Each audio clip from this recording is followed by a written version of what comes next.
ನಮಸ್ಕಾರ ವೀಕ್ಷಕರೇ, ಇವತ್ತಿನ ಕರೆಂಟ್ ಅಫೇರ್ಸ್ಗೆ ಸ್ವಾಗತ. ನಾನು ಶ್ರೀನಾಥ್. ಕಳೆದ 2-3 ದಿನಗಳಿಂದಲೂ ಕೂಡ ಇಡೀ ಭಾರತದಾದ್ಯಂತ ಮೀಸಲಾತಿಯ ವಿಚಾರವಾಗಿ ಚರ್ಚೆಗೆ ಗ್ರಾಸವಾಗ್ತಾನೆ ಇದೆ. ಒಂದಿಲ್ಲೊಂದು ವಿಚಾರಗಳಲ್ಲಿ ಈ ಮೀಸಲಾತಿಯನ್ನು ಮಾಡಿದ್ದು ಸರಿಯಾ ತಪ್ಪಾ ಅಂತಕ್ಕಂಥ ವಿಚಾರವಾಗಿ ಚರ್ಚೆಗಳಾಗ್ತಾ ಇದೆ. ಏನು ಅಂತಂದರೆ 10% ಮೀಸಲಾತಿಯನ್ನು ಸಾಮಾನ್ಯ ವರ್ಗದ ಬಡವರಿಗೆ ಕೊಡುವಂಥ ಒಂದು ವಿಚಾರವಾಗಿ ಕೂಡ ಮೋದಿ ಸರ್ಕಾರ ಒಂದು ಮಹತ್ವವಾದಂಥ ಒಂದು ತಿದ್ದುಪಡಿಯನ್ನು ಮಾಡೋದಕ್ಕೆ ಮುಂದಾಯಿತು. ನಂತರ ಅಲ್ಲಿ ರಾಜ್ಯಸಭೆ ಮತ್ತು ಲೋಕಸಭೆಗಳಲ್ಲೂ ಕೂಡ ಇದೇ ವಿಚಾರವಾಗಿ ಮಂಡನೆಯನ್ನು ಮಾಡಿದ ನಂತರ ಅದು ಅಂಗೀಕಾರ ಕೂಡ ಆಯಿತು. ಇನ್ನೇನು ಕೆಲವೇ ಒಂದು ಹಂತಗಳು ಕೂಡ ಬಾಕಿ ಇದೆ. ರಾಷ್ಟ್ರಪತಿಯವರ ಬಳಿ ಹೋಗಿ ಅವರು ಸಹಿ ಹಾಕಿದ ನಂತರ ಒಂದು ಗ್ರೀನ್ ಸಿಗ್ನಲ್ ಕೊಟ್ಟ ನಂತರ ಈ ಒಂದು ವಿಧೇಯಕ ಮಂಡನೆ ಆಗುತ್ತೆ ಅಂತಕ್ಕಂಥ ವಿಚಾರ ಇಲ್ಲಿಗೆ ಬಂದು ನಿಂತಿದೆ. ಆದರೆ ಬಹುತೇಕ ಪಕ್ಷಗಳು ಈ ಒಂದು ವಿಚಾರವಾಗಿ ವಿರೋಧವನ್ನು ಮಾಡ್ತಾ ಇದೆ. ಇದು ಚುನಾವಣೆಯ ಸಂದರ್ಭದಲ್ಲಿ ಮಾಡ್ತಾ ಇರ್ತಕ್ಕಂಥ ಚುನಾವಣೆಯ ಗಿಮಿಕ್ ಅಂತಕ್ಕಂಥ ವಿಚಾರವಾಗಿ ಕೂಡ ಮಾತನಾಡ್ತಾ ಇದ್ದಾರೆ. ಹಾಗಾದರೆ ಈ ಒಂದು 10% ಮೀಸಲಾತಿ ಏನಿದೆ ಸಾಮಾನ್ಯ ವರ್ಗದ ಬಡವರಿಗೆ ಕೊಡುವಂಥದ್ದು, ಇದು ಎಷ್ಟು ಸರಿ ಎಷ್ಟು ತಪ್ಪು, ಮತ್ತು ಇದರಲ್ಲಿ ಆಗ್ತಾ ಇರ್ತಕ್ಕಂಥ ಲಾಭ ನಷ್ಟಗಳೇನು ಮತ್ತು ಸಾಧಕ ಬಾಧಕಗಳೇನು ಅಂತಕ್ಕಂಥ ವಿಚಾರವಾಗಿ ಇವತ್ತಿನ ದಿನ ಚರ್ಚೆಯನ್ನು ಮಾಡ್ತಾ ಇದ್ದೇವೆ. ಇಬ್ಬರು ಸಮರ್ಥ ಅತಿಥಿಗಣ್ಯರಿದ್ದಾರೆ ಮತ್ತು ಇನ್ನೊಬ್ಬರು ಕೂಡ ಬಂದು ಜಾಯ್ನ್ ಆಗುವ ಹಂತದಲ್ಲಿದ್ದಾರೆ. ಇಬ್ಬರು ಅತಿಥಿಗಳ ಜೊತೆ ನಾನು ಚರ್ಚೆಯನ್ನು ಮುಂದುವರಿಸ್ತೇನೆ. ಒಬ್ಬರು ರಾಘವೇಂದ್ರ ಕಿಣಿ ಅಂತ, ಕಾರ್ಯಕ್ರಮಕ್ಕೆ ಸ್ವಾಗತ ಸರ್. ನಿಕಟಪೂರ್ವ ಅಧ್ಯಕ್ಷರು, ಉಡುಪಿ ಜಿಲ್ಲಾ ಬಿಜೆಪಿ, ಕಾರ್ಯಕ್ರಮಕ್ಕೆ ಸ್ವಾಗತ. ಇನ್ನೊಬ್ಬರು ಜನಾರ್ದನ ಭಂಡಾರ್ಕರ್ ಅವರು, ಸಮರ್ಥರು. ಇವರಿಬ್ಬರು ಕೂಡ ಬಿಜೆಪಿ ಮತ್ತು ಕಾಂಗ್ರೆಸ್ನಲ್ಲಿ ಸಕ್ರಿಯವಾಗಿ ಭಾಗವಹಿಸಿದಂಥವರು. ಉಡುಪಿ ಬ್ಲಾಕ್ ಕಾಂಗ್ರೆಸ್ನ ಪ್ರಧಾನ ಕಾರ್ಯದರ್ಶಿ ಆದಂಥ ಜನಾರ್ದನ ಭಂಡಾರ್ಕರ್ ಅವರಿಗೆ ಸ್ವಾಗತ. ಈಗಾಗಲೇ ನೋಡ್ತಾ ಇರುವ ಹಾಗೆ 2-3 ದಿನಗಳಿಂದ ಈ ಒಂದು 10% ಮೀಸಲಾತಿ ವಿಚಾರವಾಗಿ ಕೂಡ ಚರ್ಚೆಗಳಾಗ್ತಾ ಇರುವಂಥದ್ದು. ಈ ಒಂದು ವಿಧೇಯಕ ಮಂಡನೆ ಚುನಾವಣಾ ಸಂದರ್ಭದಲ್ಲಿ ಆಗ್ತಾ ಇದೆ. ಇದು ಪ್ರಚಾರದ ಗಿಮಿಕ್ ಅಂತ ವಿಚಾರಗಳು ಕೂಡ, ಮತ್ತು ಇದು ಒಳ್ಳೆಯದು ಅಂತಕ್ಕಂಥ ವಿಚಾರಗಳು ಕೂಡ ಬೆಂಬಲವನ್ನು ಸೂಚಿಸಿ ಹೇಳ್ತಾ ಇರುವಂಥದ್ದು. ಜನಾರ್ದನ ಭಂಡಾರ್ಕರ್ ಅವರಿಗೆ ನಾನು ಮೊದಲ ಪ್ರಶ್ನೆಯನ್ನು ಕೇಳ್ತೇನೆ. ಈ ಒಂದು 10% ಮೀಸಲಾತಿ ಸರಿಯೋ ತಪ್ಪೋ?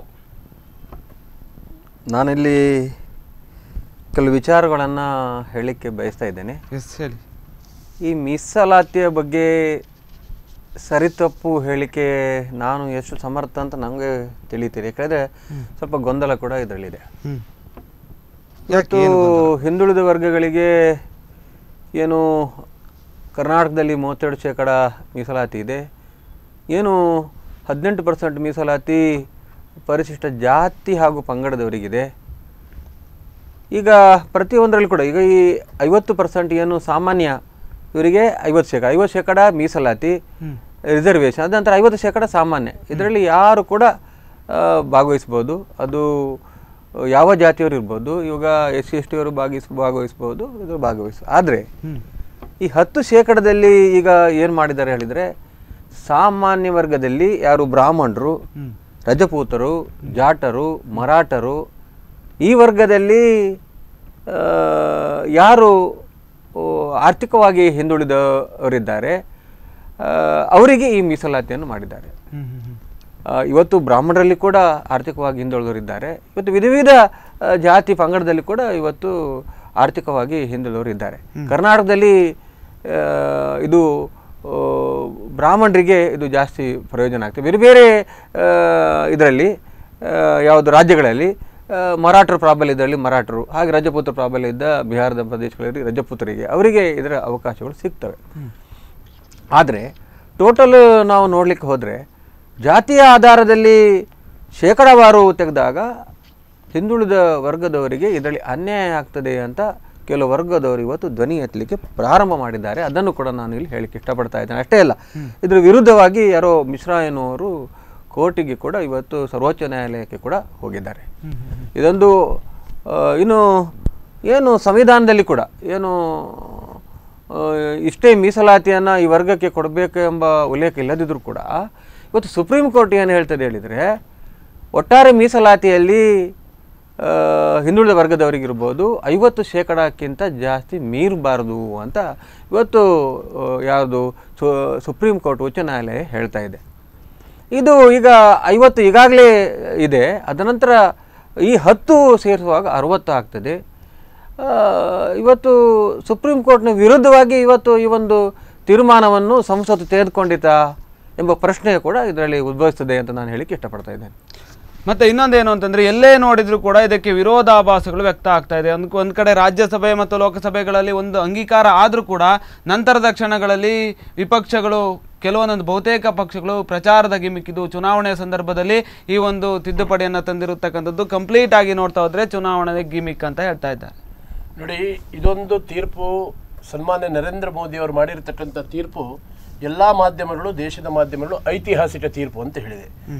ಪ್ರಾಮಾಣಿಕವಾಗಿ ಹೇಳಬೇಕಾದ್ರೆ ಇವತ್ತು ನಾವಿಬ್ಬರು ಕೂಡ ಆ ವರ್ಗಕ್ಕೆ ಬಂದವರು. ಅವರು ಒಪ್ಪಿಕೊಳ್ಳೋದ್ರಲ್ಲಿ ಸ್ವಲ್ಪ ಕಷ್ಟ ಇರ್ಬೋದು, ಅದು ಬೇರೆ ವಿಷಯ.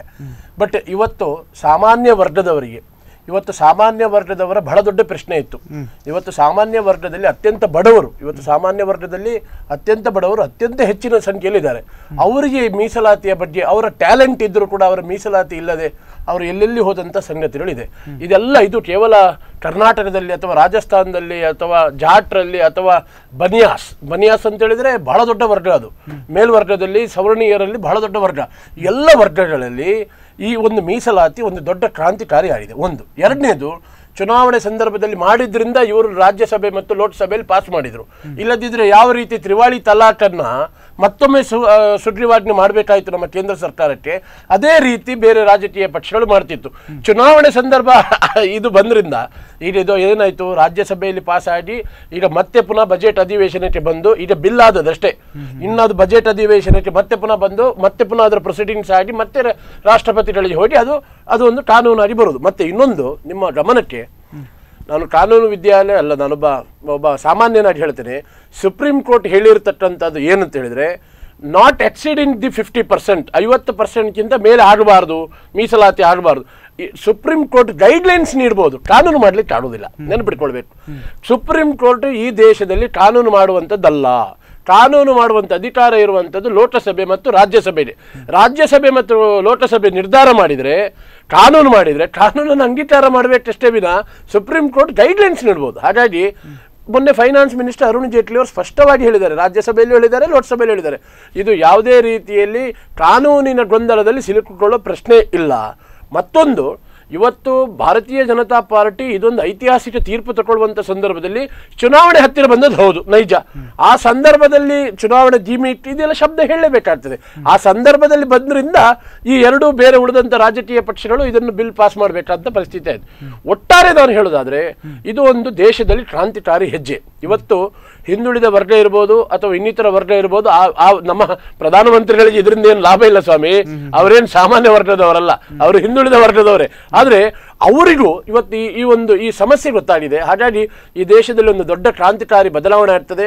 ಎಷ್ಟೋ ಜನ ಶಿಕ್ಷಣ ಪಡೆದವರು, ನಿಮ್ಮನ್ನು ಸೇರಿ ಎಷ್ಟೋ ಜನ ಶಿಕ್ಷಣ ಪಡೆದವರು ಈ ಮೀಸಲಾತಿಯ ಏನೋ ಒಂದು ಗೊಂದಲದಿಂದ ತನ್ನ ಸ್ಥಾನವನ್ನು ಕಳ್ಕೊಂಡಂತ ಸಾವಿರಾರು ಉದಾಹರಣೆ ಇದೆ.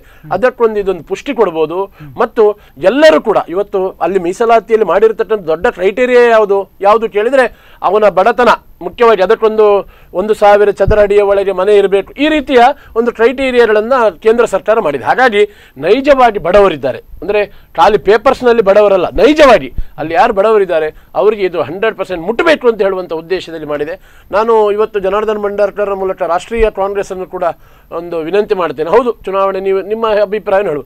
ಇವತ್ತು ಆ ಒಂದು ಐತಿಹಾಸಿಕ ಬಿಲ್ ಪಾಸ್ ಮಾಡೋದ್ರಲ್ಲಿ ನಿಮ್ಮ ಪಾರ್ಟಿಗಳು ರಾಜ್ಯಸಭೆ ಆಗ್ಬೋದು, ಲೋಕಸಭೆಗಳಲ್ಲಿ ಅದಕ್ಕೆ ಕೊಟ್ಟಿದೆ, ಅಂದರೆ ಚುನಾವಣೆ ಸಮಯ ಆದ್ರಿಂದ ಕೊಟ್ಟಿದೆ. ಇದೊಂದು ಐತಿಹಾಸಿಕ ತೀರ್ಪಾಗಿ ಉಳಿತದೆ.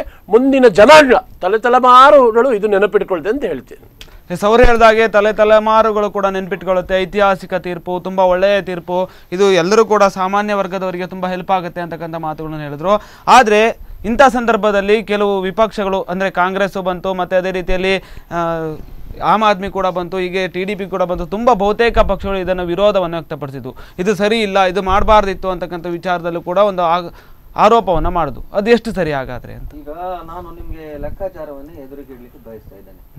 ಇವತ್ತು ಏನು 124ನೇ ಏನು ಸಂವಿಧಾನಕ್ಕೆ ಇದು 124ನೇ ತಿದ್ದುಪಡಿ ಇದು ಮಾಡುದು. ಈ 15ನೇ ವಿಧಿಯ ಏನು 4 ಮತ್ತು 5ನೇ ಕ್ಲಾಸ್ ಅನ್ನ ಹೊರತುಪಡಿಸಿ ಇವತ್ತು 6ನೇ ಕ್ಲಾಸ್ ಅನ್ನ ಇದಕ್ಕೆ ಹಾಕಿದೆ. 4 ಮತ್ತು 5ನೇ ಕ್ಲಾಸ್ ಅಲ್ಲಿ ಬರುವುದು ಏನ್ ಹೇಳಿದ್ರೆ, ಇವತ್ತು SC ಅನುಸೂಚಿತ ಜಾತಿ, ಅನುಸೂಚಿತ ಪಂಗಡ, ಅದೇ ರೀತಿ 5ನೇ ಕ್ಲಾಸ್ ಅಲ್ಲಿ ಬರೆದು ಹಿಂದುಳಿದ ವರ್ಗ. ಈ 2 ಕ್ಲಾಸ್ ಗಳಿಗೆ ಇದು ಸಂಬಂಧಪಡದ 6ನೇ ಕ್ಲಾಸ್ ಅನ್ನು ಇದು ಇಂಟ್ರೊಡ್ಯೂಸ್ ಮಾಡಿದ್ದಾರೆ. ಒಂದದು. ಇನ್ನೊಂದು ಏನ್ ಹೇಳಿದ್ರೆ, ಇವತ್ತು ಯಾವ್ಯಾವ ರೀತಿಯ ಇದಿದೆ ಅಂತ ನಾನು ಹೇಳಿ ಬಯಸ್ತಾ ಇದ್ದೇನೆ. ಇವತ್ತು ಅನುಸೂಚಿತ ಜಾತಿ ಇರ್ಬೋದು, ಅನುಸೂಚಿತ ಪಂಗಡ ಇರ್ಬೋದು, ಎಷ್ಟು ಇವರಿಗೆ ಏನೇನು ಸಿಗ್ತಾ ಇದೆ, ನಾನು ಮೀಸಲಾತಿ ಕೋಷ್ಟಕವನ್ನು ಹೇಳಿಕ್ಕೆ ಇಷ್ಟಪಡ್ತಾ ಇದ್ದೇನೆ. ಇವತ್ತು ಮಾದಿಗರು, ಹೊಲೆಯರು ಅಥವಾ ಛಲವಾದಿಗಳು, ಲಂಬಾಣಿ, ಓವಿ, ವಡ್ಡರ್ ಇತ್ಯಾದಿ 101 ಸಮುದಾಯಗಳಿಗೆ SC ಅಂತ ಹೇಳ್ತಾರೆ, ಅದಕ್ಕೆ 15% ಮೀಸಲಾತಿ ಇದೆ ಕರ್ನಾಟಕದಲ್ಲಿ. ಬೇಡರು, ನಾಯಕರು, ವಾಲ್ಮೀಕಿ, ಹಕ್ಕಿಪಿಕ್ಕಿ, ಜೇನು ಕುರುಬ, ಕಾಡು ಕುರುಬ, ಕೊರಗ, ಮಲೆಕುಡಿಯ ಇತ್ಯಾದಿ 49 ಸಮುದಾಯಗಳಿಗೆ ST ಅಂತ ಹೇಳ್ತಾರೆ, 3% ಮೀಸಲಾತಿ ಇದೆ. ಕೆಟಗರಿ 1 ರಲ್ಲಿರುವ ಬೆಸ್ತ, ಉಪ್ಪಾರ, ಗೊಲ್ಲ, ಬೋಯಿ, ಬೋವಿ, ಕುಣಬಿ, ಬುಡಬುಡಕಿ, ದಲಿತ, ಕ್ರೈಸ್ತ ಮೊದಲಾದ 95 ಪ್ರಮುಖ ಜಾತಿಗಳು ಅಥವಾ ಅದರಲ್ಲಿರುವ 285 ಉಪಜಾತಿಗಳಿಗೆ 4% ಮೀಸಲಾತಿ ಇದೆ. ಕೆಟಗರಿ 2A ಅಡಿಯಲ್ಲಿ ಬರುವ ಅಗಸ, ದೇವಾಡಿಗ, ಈಡಿಗ, ಕುಂಬಾರ, ಕುರುಬ, ವಿಶ್ವಕರ್ಮ, ತಿಗಳ, ದೇವಾಂಗ ಮೊದಲಾದ 102 ಪ್ರಮುಖ ಜಾತಿಗಳು ಮತ್ತು ಅದರಲ್ಲಿ ಬರುವ 282 ಜಾತಿಗಳಿಗೆ 15% ಮೀಸಲಾತಿ ಇದೆ. ಕೆಟಗರಿ 2Bಯಲ್ಲಿ ಬರುವ ಮುಸ್ಲಿಮರಿಗೆ 4% ಮೀಸಲಾತಿ ಇದೆ. ಕೆಟಗರಿ 3Aಯಲ್ಲಿ ಬರುವ ಒಕ್ಕಲಿಗರು, ಗೌಡರು, ಕೊಡಗರು ಮತ್ತು ಬಲಿಜ ಎಂಬ 3 ಪ್ರಮುಖ ಜಾತಿಗಳು ಮತ್ತು ಅದರಡಿಯಲ್ಲಿ ಬರುವ 42 ಉಪಜಾತಿಗಳಿಗೆ ಸೇರಿ 4% ಮೀಸಲಾತಿ ಇದೆ. ಕೆಟಗರಿ 3Bಯಲ್ಲಿ ಬರುವ ವೀರಶೈವರು, ಲಿಂಗಾಯತರು, ಮರಾಠರು, ಕ್ರಿಶ್ಚಿಯನರು, ಬಂಟರು, ಜೈನರು ಮತ್ತು ಸತನಿ ಎಂಬ 6 ಜಾತಿಗಳು ಹಾಗೂ ಅದರಡಿಯಲ್ಲಿ ಬರುವ 30 ಉಪಜಾತಿಗಳಿಗೆ ಲಿಂಗಾಯತರ ಉಪಜಾತಿಗಳು ಬರುತ್ತವೆ. ಹೆಳವ, ಅಂಬಿಗ, ಮಡಿವಾಳ, ಕುಂಬಾರ, ಕುರುಬ, ಬಜಂತಿ, ಅಕ್ಕಸಾಲಿಗ, ಬಡಿಗ, ಮೇದಾರ ಇತ್ಯಾದಿಗಳು 5% ಮೀಸಲಾತಿ. ಈ ಮೇಲಿನ ವರ್ಗಗಳನ್ನು ಹೊರತುಪಡಿಸಿದ ಬಡವರಿಗೆ ಅಂದರೆ ನಮ್ಮ ರಾಜ್ಯದಲ್ಲಿ ಬ್ರಾಹ್ಮಣರಿಗೆ 10% ಮೀಸಲಾತಿ. ಈ ವಿವರಣೆ ಏಕೆ ಕೊಡಬೇಕಾಯಿತು ಎಂದರೆ ಇದು ಬ್ರಾಹ್ಮಣರಿಗೆ ಕೊಡುತ್ತಿರುವ 10 ಮೀಸಲಾತಿಯನ್ನು ಬಲವಾಗಿ ಸಮರ್ಥಿಸುವಲ್ಲಿ ಬಹುತೇಕರು ಸಮಾಜದಲ್ಲಿ ಮೇಲ್ಪದರದಲ್ಲಿದ್ದಾರೆ ಅಂತ ಒಂದು ಅಪಾದನೆ ಕೂಡ ಇದೆ. ಕಾನೂನಲ್ಲಿ OBCಯಲ್ಲಿರುವ ಒಕ್ಕಲಿಗರು ಮತ್ತು ಲಿಂಗಾಯತರು ಅವರು ತಮ್ಮ ಕೆಟಗರಿಗಳಾದ 3A ಮತ್ತು 3Bಯಲ್ಲಿ ಒಮ್ಮೆ ನೋಡಿ ಕರ್ನಾಟಕದಲ್ಲಿ ಜನಸಂಖ್ಯೆಯಲ್ಲಿ ತಮ್ಮ ಜನಸಂಖ್ಯೆ ಎಷ್ಟಿದೆ ಮತ್ತು ತಮಗೆ ಎಷ್ಟು ಮೀಸಲಾತಿ ಕೊಡಲಾಗಿದೆ ಎಂಬುದನ್ನು ಗಮನಿಸಬೇಕಾಗ್ತದೆ. ಅದನ್ನು ಬ್ರಾಹ್ಮಣರ ಜನಸಂಖ್ಯೆ ಮತ್ತು ಅವರಿಗೆ ಈಗ ಕೊಟ್ಟಿರುವ ಮೀಸಲಾತಿಯನ್ನು ಹೋಲಿಸಿಕೊಳ್ಳಬೇಕು. ಕೆಟಗರಿ 3A ಅಡಿಯಲ್ಲಿ ಬರುವ ಒಕ್ಕಲಿಗರು, ಕೊಡಗರು, ಬಲಿಜ ಮತ್ತು ಇತರ ಉಪಜಾತಿಗಳು ಸೇರಿ ಕರ್ನಾಟಕದ ಜನಸಂಖ್ಯೆಯ 15% ಆಗುತ್ತಾರೆ. ಅವರಿಗೆ ಸಿಗುತ್ತಿರುವುದು ಕೇವಲ 4% ಮೀಸಲಾತಿ.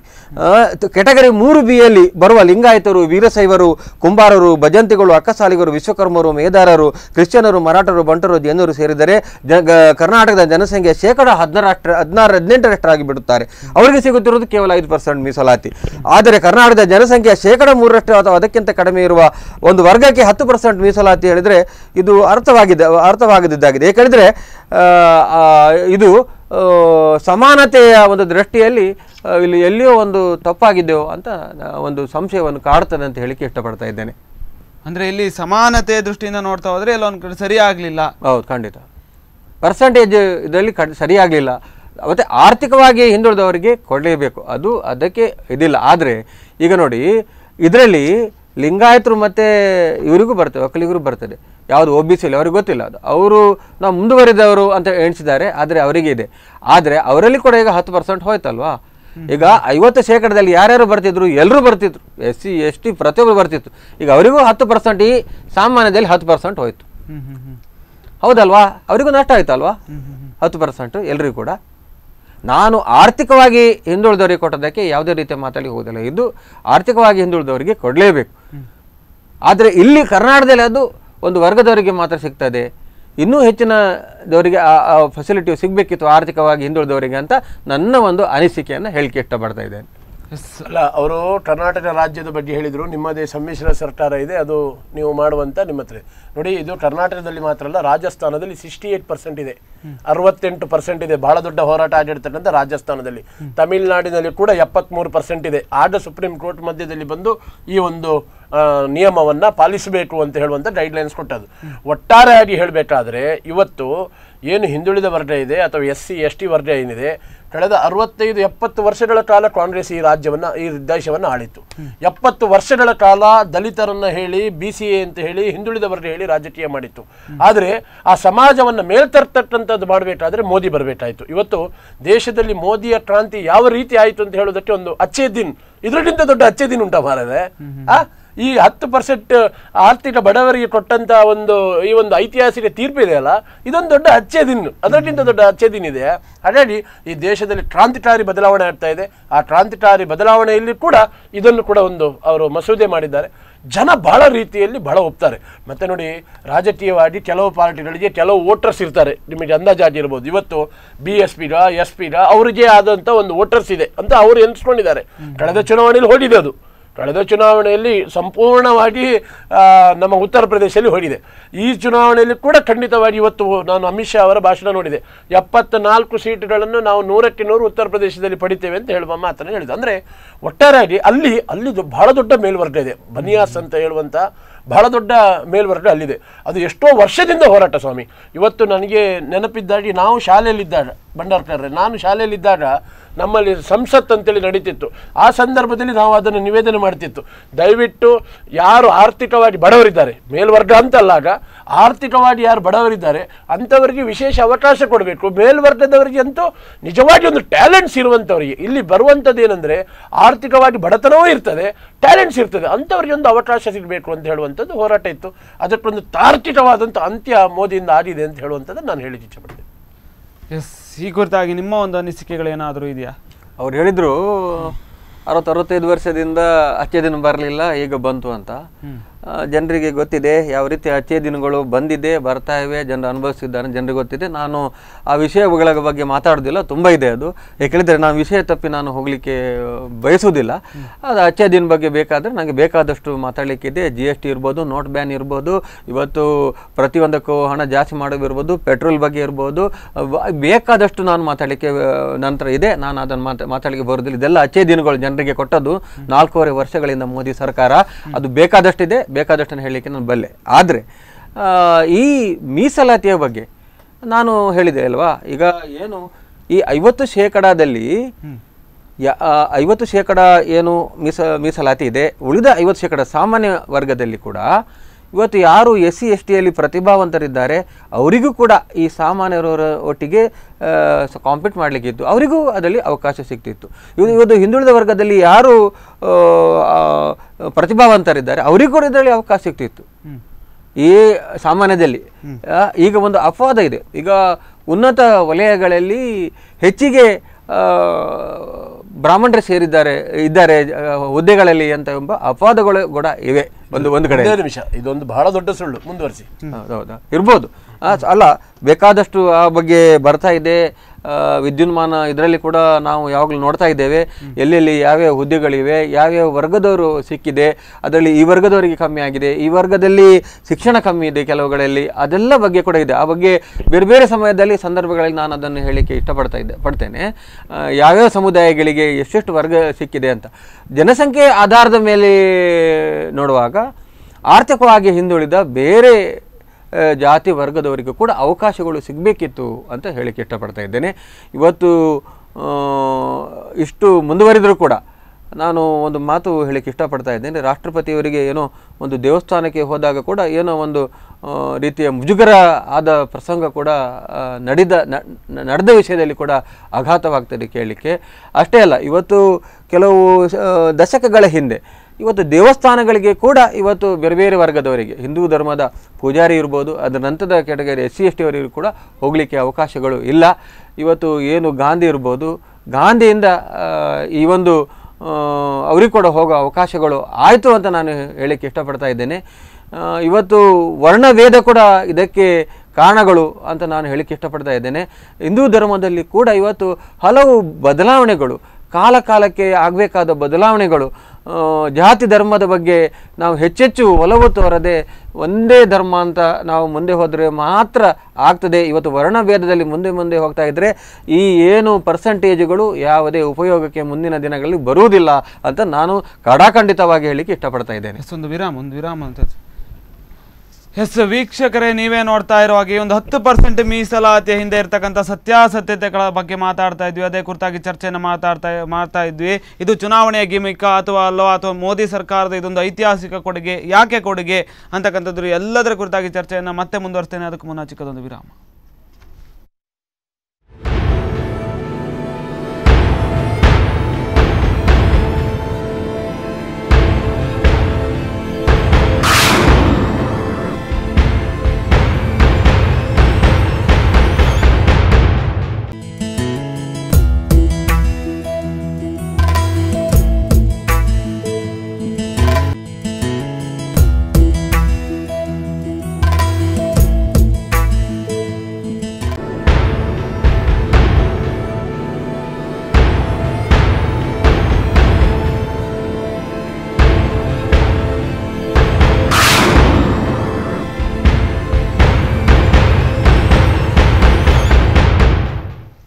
ವಿರಾಮದ ನಂತರ ಕರೆಂಟ್ ಅಫೇರ್ಸ್ಗೆ ಮತ್ತೆ ಸ್ವಾಗತ. ನಾವು ಚರ್ಚೆಯನ್ನು ಮಾಡ್ತಾ ಇದ್ವಿ ಯಾವ ರೀತಿಯಲ್ಲಿ ಬಿಜೆಪಿ ಅದರಲ್ಲೂ ಕೂಡ ಕೇಂದ್ರ ಸರ್ಕಾರ ಮೀಸಲಾತಿಯ ವಿಚಾರವಾಗಿ ಇವತ್ತಿನ ದಿನ ಒಂದು ವಿಧೇಯಕವನ್ನು ತಿದ್ದುಪಡಿ ಮಾಡುವ ನಿಟ್ಟಿನಲ್ಲಿ ಹೊರಟಿದೆ. ಅದು ಎಷ್ಟು ಸರಿ ಎಷ್ಟು ತಪ್ಪು ಅಂತಕ್ಕಂಥ ವಿಚಾರವಾಗಿ ಕೂಡ ಚರ್ಚೆಯನ್ನು ಮಾಡ್ತಾ ಇದ್ವಿ. ಅವಾಗಲೇ ಬ್ರೇಕ್ಗಿಂತ ಮುಂಚೆ ಒಂದು ಮಾತಾಡಿದ್ವಿ, ಉನ್ನತ ಹುದ್ದೆಗಳಲ್ಲಿ ಬ್ರಾಹ್ಮಣರೇ ಇದ್ದಾರೆ, ಆ ವಿಚಾರವಾಗಿ ಮಾತು ನಿಲ್ಲಿಸಿದ್ವಿ. ಇವತ್ತು ನಾನು ಘಂಟಾಘೋಷವಾಗಿ ಹೇಳ್ತೇನೆ ನಮ್ಮ ಮಾಧ್ಯಮದ ಮೂಲಕ, ಉನ್ನತ ಹುದ್ದೆಯಲ್ಲಿ ಅಥವಾ ಬಹಳ ಒಳ್ಳೆ ಹುದ್ದೆಗಳಲ್ಲಿ ಬ್ರಾಹ್ಮಣರಲ್ಲ ಮೇಲ್ವರ್ಗದವರು ಇದ್ದಾರೆ ಅಂತೇಳಿ. ಆದ್ರೆ ಅವರು ಯಾವುದೇ ಮೀಸಲಾತಿ ಹಿಡ್ಕೊಂಡು ಮೇಲೆ ಬಂದವರಲ್ಲ. ಅವರು ಕಷ್ಟಪಟ್ಟು ತನ್ನ ಸಾಮರ್ಥ್ಯದ ಮೇಲೆ, ತನ್ನ ಟ್ಯಾಲೆಂಟಿನ ಮೇಲೆ, ತನ್ನ ಒಂದು ತನ್ನಿಂದ ಸಾಧ್ಯವಾದಷ್ಟು ಕಷ್ಟಪಟ್ಟು ಆ ಹುದ್ದೆಗೆ ಬಂದಿದ್ದಾರೆ. ಯಾವುದೇ ಮೀಸಲಾತಿ ಹಿಡ್ಕೊಂಡು ಪ್ರಮೋಷನ್ ಹಿಡ್ಕೊಂಡು ಬಂದವರಲ್ಲ ಅವರು ಬಂದದ್ದು ತನ್ನ ಟ್ಯಾಲೆಂಟ್ ಅಲ್ಲಿ. ಹಾಗಾಗಿ ಆ ಟ್ಯಾಲೆಂಟ್ ನಲ್ಲಿ ಮೇಲೆ ಬಂದವರು ದೊಡ್ಡ ಹುದ್ದೆಯಲ್ಲಿ ಇರ್ಬೋದು. ಇವತ್ತು ಅದಕ್ಕಿಂತ ದೊಡ್ಡ ಹುದ್ದೆ ಅಲ್ಲ ಮಾರರೆ. ಇವತ್ತು ಒಂದು SC ರಾಷ್ಟ್ರಪತಿ ಆಗಬೇಕಾದ್ರೆ ಅದಕ್ಕಿಂತ ದೊಡ್ಡದುಂಟಾ? ಅದಕ್ಕಿಂತ ಒಂದು ದೊಡ್ಡ ಒಂದು ಸಂದೇಶ ಈ ದೇಶದಲ್ಲಿದೆ. ಅದನ್ನು ಮೋದಿ ಕೂಡ ಕೊಟ್ಟಿದ್ದಾರೆ. ಹಾಗಾಗಿ ಇವತ್ತೊಬ್ಬ ಕೂಡ ಆಗಿದ್ದಾರೆ ಅಂತ ಹೇಳಿಕೆ ಮಾಡ್ತಾ ಇದ್ದೇನೆ. ನಾನು ಎಲ್ಲಿ ತಪ್ಪಿ ಆಗ್ಲಿಲ್ಲ ಹೇಳಿಲ್ಲ, ನಾನು ಎಲ್ಲಿ ಆಗ್ಲಿಲ್ಲ ಅಂತ ಹೇಳಿಲ್ಲ. ಮೋದಿಯವರು ಬಂದ ನಂತರ ಅದೇ ರೀತಿ ಮೋದಿಯವರು ಕೂಡ ಒಂದು ಹಿಂದುಳಿದ ವರ್ಗದ ನಾಯಕ ಈ ದೇಶದಲ್ಲಿ. ಈ ಎಲ್ಲ ವಿಚಾರಗಳು ಮತ್ತೆ ಇವತ್ತು ಮೀಸಲಾತಿಯನ್ನ ಮೇಲ್ವರ್ಗದ ಜನತೆ ಗಟ್ಟಿಯಾಗಿ ಒಂದೇ ಮಾತಿನಿಂದ ಯಾಕೆ ಕೇಳ್ತಾ ಇದೆ ಅಂತ ಹೇಳಿದ್ರೆ, ನಮ್ಮಲ್ಲಿ ಕೂಡ ಬಹಳ ಕಷ್ಟದವರಿದ್ದಾರೆ. ಇವತ್ತು ನೀವು ಒಂದು ಆಲೋಚನೆ ಮಾಡಬೇಕು, ಸಾಮಾಜಿಕವಾಗಿ ಆಲೋಚನೆ ಮಾಡಬೇಕು. ಇವತ್ತು ನಮ್ಮಲ್ಲಿ ಕೂಡ ಇವತ್ತು ದೇವಸ್ಥಾನದ ಪೂಜೆ ಮಾಡುವವರು ಇರ್ಬೋದು, ಅಥವಾ ದೇವಸ್ಥಾನದಲ್ಲಿ ಚಾಕರಿ ಮಾಡುವವರು ಇರ್ಬೋದು, ಅಥವಾ ದೇವಸ್ಥಾನಗಳಲ್ಲಿ ಬೇರೆ ಕೆಲಸ ಮಾಡುವವರು ಇರ್ಬೋದು. ಇವತ್ತು ಅವರ ಕುಟುಂಬ ಎಷ್ಟು ಕಷ್ಟದಲ್ಲಿದೆ. ಇಲ್ಲ ಸರ್, ಕೆಲವು ದೇವಸ್ಥಾನದಲ್ಲಿ ಕೂಡ ಇದ್ದಾರೆ. ಕೆಲವು ಅಂದ್ರೆ ಪೂಜೆಗೆ ಅವರವರ ಜವಾಬ್ದಾರಿಯಲ್ಲಿ ಇರ್ತಕ್ಕಂಥವ್ರು, ನಾಗಮನ ಇರ್ಬೋದು, ಎಲ್ಲ ಕಡೆಯಲ್ಲಿ ಒಂದೊಂದು ಕಡೆಯಲ್ಲಿ ಅಂದ್ರೆ ಒಟ್ಟು ಸಾಂಸ್ಥಿಕವಾಗಿ ಇದ್ದಾರೆ. ಎಷ್ಟೋ ಜನ ಇವತ್ತು ಅತ್ಯಂತ ಕಡುಬಡವರು ಮನೆಯಲ್ಲಿ ಹಾಲು ಮಾರಿ ಜೀವನ ತೆಗೆಯುವಂತ ಸಂದರ್ಭ ಇದೆ. ಇವತ್ತು ಯಾಕಿಲ್ಲ ನೀವು ಆಲೋಚನೆ ಮಾಡಿ. ನೀವು ಇವತ್ತು ಬೇರೆಯಲ್ಲಿ ಹುಡುಗ ಬೇಡ, ಉಡುಪಿಯ ಜಿಲ್ಲೆಯಲ್ಲೇ ನೋಡಿ. ಹಾಗಾಗಿ ಅಂತಹ ಒಂದು ಮೇಲ್ವರ್ಗದವರಿಗೆ ಒಂದು ದೊಡ್ಡ ಕನಸು ಇದೊಂದು ದೊಡ್ಡ ಕನಸು. ಆ ಒಬ್ಬ ಕಷ್ಟಪಟ್ಟು ಯಾರು ವಿದ್ಯಾರ್ಥಿ BE ಇಂಜಿನಿಯರಿಂಗ್ ಅಥವಾ ಡಿಪ್ಲೊಮಾನ ಅಥವಾ ಡಾಕ್ಟರ್ ಏನಾದರೂ ಕಲಿತು ಒಂದು ಪೊಸಿಷನ್ ಬರುವಾಗ ಅವನಕ್ಕಿಂತ 10 ವರ್ಷ ಜೂನಿಯರ್ ಒಬ್ಬ ಪ್ರಮೋಷನ್ ತಗೊಳ್ತಾನೆ ಈ ಮೀಸಲಾತಿಯ ಮೇಲೆ. ಹಾಗೆ ಮನಸ್ಸಿಗೆ ಅದು ನಿಮಗೆ ಆಗ್ಲಿಕ್ಕೆ ಸಾಧ್ಯ ಇಲ್ಲ. ನೀವು ಒಂದು ಸಾಮಾಜಿಕ ಹೊರಗೆ ಕೆಲಸ ಮಾಡುವವರು, ಆ ಕೆಲಸ ಮಾಡಿದವನಿಗೆ ಅವನಿಗೆ ಕಷ್ಟ ಗೊತ್ತಿದೆ. ಅವನಿಗೆ ಅಯ್ಯೋ ದೇವರೇ, ಇಷ್ಟು ವರ್ಷ ನಾನು ಸರ್ವಿಸ್ ಮಾಡಿ ಲಾಸ್ಟ್ ನನಕ್ಕಿಂತ ಒಂದು 15 ವರ್ಷ ಜೂನಿಯರ್ ಮೀಸಲಾತಿ ಹಿಡ್ಕೊಂಡ ಮೇಲೆ ಪ್ರಮೋಷನ್ ಬಂದರೆ ಸಾಮಾಜಿಕವಾಗಿ ಇದೊಂದು ದೊಡ್ಡ ಒಂದು ತಪ್ಪಾಗಿರ್ತದೆ. ಹಾಗಾಗಿ ಇದನ್ನೆಲ್ಲವನ್ನು ಪರಿಗಣಿಸಿ ಕೇಂದ್ರ ಸರ್ಕಾರ ಮಾಡಿದೆ. ಆ ಮಾಡಿದಂಥ ಈ ಕಾನೂನು ನನ್ನ ಆಸೆ ಇದೆ, ಖಂಡಿತವಾಗಿ ಈ ದೇಶದಲ್ಲಿ ಬಹಳಷ್ಟು ಬದಲಾವಣೆ ಆಗಬೇಕು. ಇದರ ಅರ್ಥ ಟ್ಯಾಲೆಂಟ್ಸ್ಗಳಿಗೆ, ಯಾರು ನೈಜವಾಗಿ ಟ್ಯಾಲೆಂಟ್ಸ್ ಇದ್ದಾರೆ, ಒಂದು ಇದಿದ್ದಾರೆ, ಅವ್ರ ಮೇಲೆ ಬರತಕ್ಕಂಥ ಒಂದು ದೊಡ್ಡ ಕ್ರಾಂತಿಕಾರಿ ಬದಲಾವಣೆ ಆಗಬೇಕು. ಮತ್ತು ನನ್ನ ಆಸೆ ಕೂಡ ಇದೆ, ನಮ್ಮ ಪಾರ್ಟಿ ಆಸೆ ಕೂಡ ಇದೆ. ಇವತ್ತು ಅದು SC ಇರ್ಬೋದು, ST ಇರ್ಬೋದು, ಆ ವರ್ಗ ಕೂಡ, ಆ ವರ್ಗವನ್ನು ಬಿಟ್ಟು ಸಮಾಜ ಇಲ್ಲ. ಹಿಂದೂ ಸಮಾಜ ಇರ್ತಕ್ಕಂಥದ್ದು ಅದೇ ವರ್ಗದ ಮೂಲಕವೇ ಇರುವಂಥದ್ದು. ಹಾಗಾಗಿ ಎಲ್ಲ ಸಮಾಜವನ್ನು ಇಟ್ಕೊಂಡು ಹಿಂದೂ ಸಮಾಜವನ್ನು ಗಟ್ಟಿ ಮಾಡ್ತಕ್ಕಂಥ ಒಂದು ಬಹಳ ದೊಡ್ಡ ಪ್ರಯತ್ನ ಇದರಲ್ಲಿ ಆಗ್ತದೆ ಅಂತ ಹೇಳೋದನ್ನು ನಾನು ಹೇಳಲಿಕ್ಕೆ ಇಚ್ಛೆ ಪಡ್ತೇನೆ. ಇನ್ನೊಂದು ಕೇಳ್ತೇನೆ ನಿಮಗೆ, ಏನು ಅಂತಂದರೆ ಒಂದು ಕರೆ ಇದೆ. ಎಲ್ಲಿಂದ ಕರೆ ಮಾಡ್ತಾ ಇದ್ದೀರಾ ಸರ್? ನಿಮ್ಮ ಹೆಸರು? ಗಂಗಾಧರ ಪೂಜಾರಿ. ಹೇಳಿ ಸರ್. ನಾನು ತುಳುನಾಡು ಮಾತಾಡ್ತೇನೆ. ಹೇಳಿ. ತುಳುಟಿಗೆ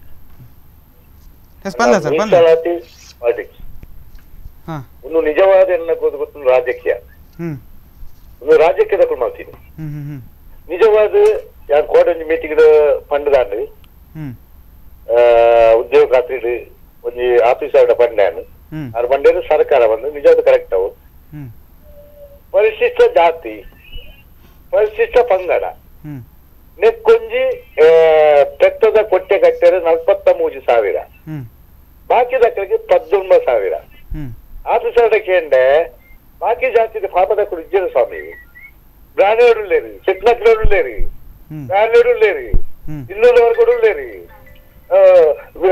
ಜೀವನರು ಲೇರಿ, ಪ್ರತಿ ನೆಟ್ಲ ಪಾಪದ ಕುಳ್ಳು ಇಂದರ ಮತ್ತು ದೀಪಾರಿ ಜಾತಿ ನೆಕ್ಕಳು ಸರ್ಕಾರ ಇಂಚ ದಯ ಮಲ್ಪುಣ ಓಟು ಬ್ಯಾಂಕ್ ಬೋಡದ ಮಲ್ಪುಣ ಪಾಪದ ಕುಳು ಓಡುಳ್ಳೇರು ಬಂದು ನಾಡ್ಲಿ ಪಾಪದ ಕಳಿ ಬರ್ಲಿ ಜಾತಿ ನಾಡೊಚ್ಚಿನಿಕ್ಕಳು ಪಾಪದ ಕೃಷಿಕರಿದ್ದಾರ ಪಾಪದ ಕಳಿಟ್ಟು ಎತ್ತುಳೆ ನಿಕ್ಕ ದಯ ಮಾಡ್ತಾರೆ 43,000 ಆಗಿ 19,000 ಬಾತಿಗೆರ ಆಗಿ ಉನ್ನತ ಒಂದು ರಾಜಕೀಯನ ಒಂದು ಮಕ್ಕಳು ಬೇತೆ ಒಂದು ಮಲ್ಪುಣ ಜಾತಿನ ಬೇತೆ ಇಂಗಡನೆ ಮಲ್ಪುಣ ದಯ ಪರಿಶಿಷ್ಟ ಬಂದವರು ಅನುಕೂಲದ ಎಷ್ಟು ಜನ ಇದ್ದಾರೆ ಬಟ್ಟನ ಇಕ್ಕಲೇಡಿ ಖಾಲಿ ಉಣಿಯರ್ ಇಜ್ಜನ್ನ ಎಷ್ಟು ಜನ ಇದ್ದೀರಿ, ಕೃಷ್ಣಕ್ಳಿಗೆ 8 ಜನ ಇದ್ದ ಉಣಿಯರೆ, ಇನ್ನೂರ ಪೂಜಾರಿ 8 ಜನ ಉಣಿಯರ್ ಇಜ್ಜನ್ನ ಕೊಳ್ಳಿ నేను దానికి సరకారు ముందు నిజవాದ కరెక్ట్ ఉంది ఏం నేను తప్పు అంటిని నేను తప్పు అనుకున్నప్పుడు రాజకీయ మంది మాడు ఆపదక్కలే కొడాడు ಒಂದು ಜಾತಿ ಬರ್ತದ ಕೊಟ್ಟಿನ వచ్చి ಪ್ರತಿ ಜಾತಿ ಮಣ್ಣಕ್ಕಳು లేరు ಪಾಪದಕ್ಕಳು లేరు ಒಂದು ಗಾಡಿ ರಾಜಕೀಯ ಎಲ್ಲ ಕೊಡು ಓಕೆ ಇದೇ ಕುರಿತಾಗಿ ನಾನು ಚರ್ಚೆಯನ್ನು ಮಾಡ್ತೇನೆ ಧನ್ಯವಾದಗಳು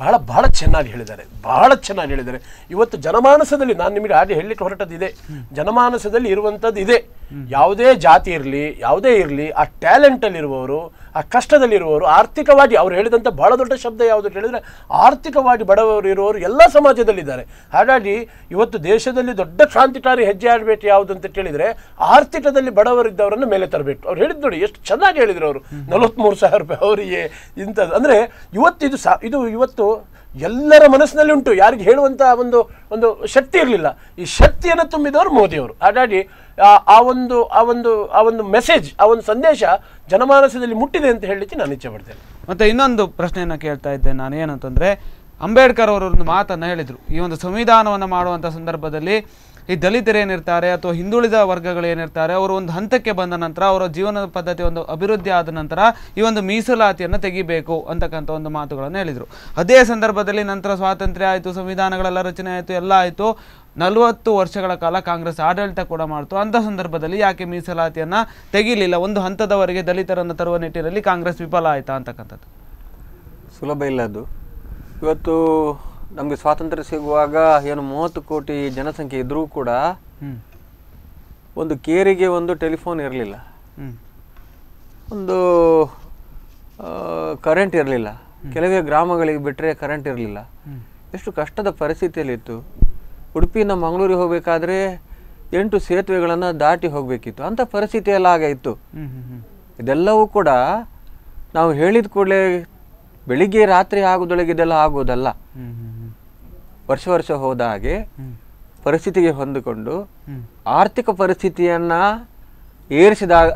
ಏರಿದಾಗ ಮಾತ್ರ ಸ್ಟ್ಯಾಂಡರ್ಡ್ ಆಫ್ ಲಿವಿಂಗ್ ಏನು ಹೇಳ್ತೇವೆ ನಾವು ಅದು ಏರಿದ್ರೆ ಮಾತ್ರ ಮನುಷ್ಯನದ್ದು ಆ ವರ್ಗ ಮುಂದುವರಲಿಕ್ಕೆ ಆಗ್ತದೆ ಒಂದು ನಮ್ಮ ಹತ್ರ ಆರ್ಥಿಕ ಬಹಳ ಕಮ್ಮಿ ಇತ್ತು ವಿದೇಶಗಳಿಂದ ನಾವು ಸಹಾಯವನ್ನಾಗ ಪಡೀತಿರಲಿಲ್ಲ ಈಗ ಹಾಗಲ್ಲ ನಿಮಿಷಾರ್ಧದಲ್ಲಿ ಕೋಟ್ಯಾಂತರ ರೂಪಾಯಿಯನ್ನು IMFನಿಂದಲೋ ಅಥವಾ ಏಷ್ಯನ್ ಡೆವಲಪ್ಮೆಂಟ್ ಬ್ಯಾಂಕ್ನಿಂದಲೋ ವರ್ಲ್ಡ್ ಬ್ಯಾಂಕ್ನಿಂದ ತಂದು ಇಲ್ಲಿ ಕೆಲಸ ಕಾರ್ಯಗಳು ಮಾಡಲಿಕ್ಕೆ ಆಗ್ತದೆ ಹಿಂದೆ ಅದು ಇರಲಿಲ್ಲ ಕಾಮನ್ವೆಲ್ತ್ ಇರಲಿಲ್ಲ ಆಲಿಪ್ತ ನೀತಿ ಇರಲಿಲ್ಲ ಸಾರ್ಕ್ ಇರಲಿಲ್ಲ ಈ ರೀತಿಯ ಒಂದು ಸಮಿತಿಗಳು ಎಲ್ಲ ದೇಶಗಳು ಒಟ್ಟಾಗೋದು ಇರಲಿಲ್ಲ ಈ ದೇಶ ಪ್ರಾಂತ್ಯಗಳಾಗಿ ಹರಿದು ಹಂಚಿ ಹೋಗಿತ್ತು 600 ಪ್ರಾಂತ್ಯಗಳಾಗಿ ಹರಿದು ಹಂಚಿ ಹೋಗಿದ್ದ ಈ ದೇಶವನ್ನು ವಲ್ಲಭಾಯ್ ಪಟೇಲ್ ಅವರ ನೇತೃತ್ವದಲ್ಲಿ ಅದನ್ನು ಒಂದುಗೂಡಿಸಬೇಕಾದ್ರೆ ಬಹಳ ಕಷ್ಟಪಟ್ಟಿದ್ದಾರೆ ಇದನ್ನೆಲ್ಲ ಆಲೋಚನೆ ಮಾಡುವಾಗ ಅದು 3G 4G 5G ಯುಗ ಅಲ್ಲ ಏನು ಇಲ್ಲದ ಯುಗ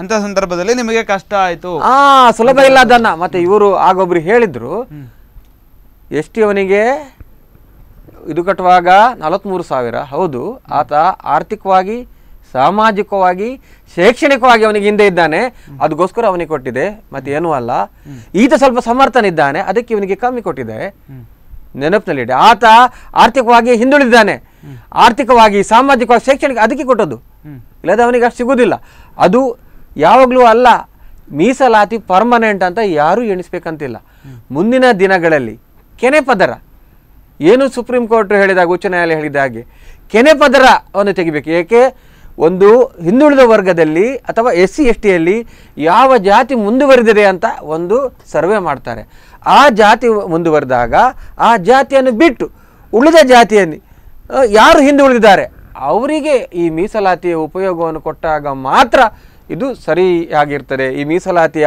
ಏನು ಸಮತಾವಾದ ಏನು ಸಮಾನತೆ ಏನು ಪ್ರಜಾಪ್ರಭುತ್ವ ಏಕೆ ಸರ್ಕಾರಗಳು ಏಕೆ 5 ವರ್ಷ ಜನ ಚುನಾವಣೆಯಲ್ಲಿ ವೋಟ್ ಕೊಟ್ಟು ಗೆಲ್ಲಿಸೋದೇ ಪ್ರಜಾಪ್ರಭುತ್ವ ಏನು ಯಾರು ಆರ್ಥಿಕವಾಗಿ ಹಿಂದುಳಿದಿದ್ದಾನೆ ಸಾಮಾಜಿಕವಾಗಿ ಹಿಂದುಳಿದಿದ್ದಾನೆ ಶೈಕ್ಷಣಿಕವಾಗಿ ಹಿಂದುಳಿದಿದ್ದಾನೆ ಅಪ್ಲಿಫ್ಟಿಂಗ್ ಆಫ್ ಪುವರ್ ಪೀಪಲ್ ಅದೇ ಪ್ರಜಾಪ್ರಭುತ್ವದ ತತ್ವ ಅದನ್ನು ಯಾವುದೇ ಚುನಾಯಿತ ಸರ್ಕಾರ ಮಾಡಬೇಕಾದದ್ದು ಪ್ರಜಾಪ್ರಭುತ್ವದ ಧರ್ಮ ಅದೇ ರಾಜಧರ್ಮ ವಾಜಪೇಯಿ ಹೇಳಿದ ರಾಜಧರ್ಮ ಅದೇ ಅದನ್ನು ಮಾಡಬೇಕಂತ ನಾನು ಹೇಳಿಕ್ಕೆ ಇಷ್ಟಪಡ್ತಾ ಇದ್ದೇನೆ. ಮತ್ತು ಕೆಟಗರಿ ಹೌದು, ಈಗ ನಮ್ಮ ಮಕ್ಕಳು ಕೂಡ ಹೇಳ್ತಾರೆ, ಇಲ್ಲ ಅಂತ ಹೇಳೋದಿಲ್ಲ, ಏಕೆ ಈ ಮೀಸಲಾತಿ, ಅವರಿಗೆ ಜಾಸ್ತಿ ಮಾರ್ಕ್ ಇದ್ದರೆ ಕಮ್ಮಿ ಮಾರ್ಕ್ ಇದ್ದರೆ ಇದಾಗ್ತಾರೆ, ನಮಗೆ ಜಾಸ್ತಿ ಮಾರ್ಕ್ ತೆಗೆದುಕೊಳ್ಬೇಕು. ಆದರೂ ನಮ್ಮ ಮಕ್ಕಳೇನು ಹಿಂದೆ ಬೀಳಿಲ್ಲ, ಕೇಳಿ ಇವರಿಗೆ, ಇವರು ಕೂಡ ಹೇಳಿ, ನಮ್ಮ ಮಕ್ಕಳೇನು ಹಿಂದೆ ಬೀಳಿಲ್ಲ ಅವರು ಒಟ್ಟಿಗೆ. ಆದರೆ ಈ ಕೆಲಸ ಸಿಗುವಾಗ ಸರ್ಕಾರಿ ಕೆಲಸ ಅವ್ರಿಗೆ ಸಿಗ್ತದೆ, ಇವರಿಗೆ ಸಿಗುವುದಿಲ್ಲ, ಕೆಟಗರಿಯಲ್ಲಿ ಅವ್ರಿಗೆ ಸಿಗ್ತಾರೆ, ಆಗ ಮಕ್ಕಳಲ್ಲಿ ಕೂಡ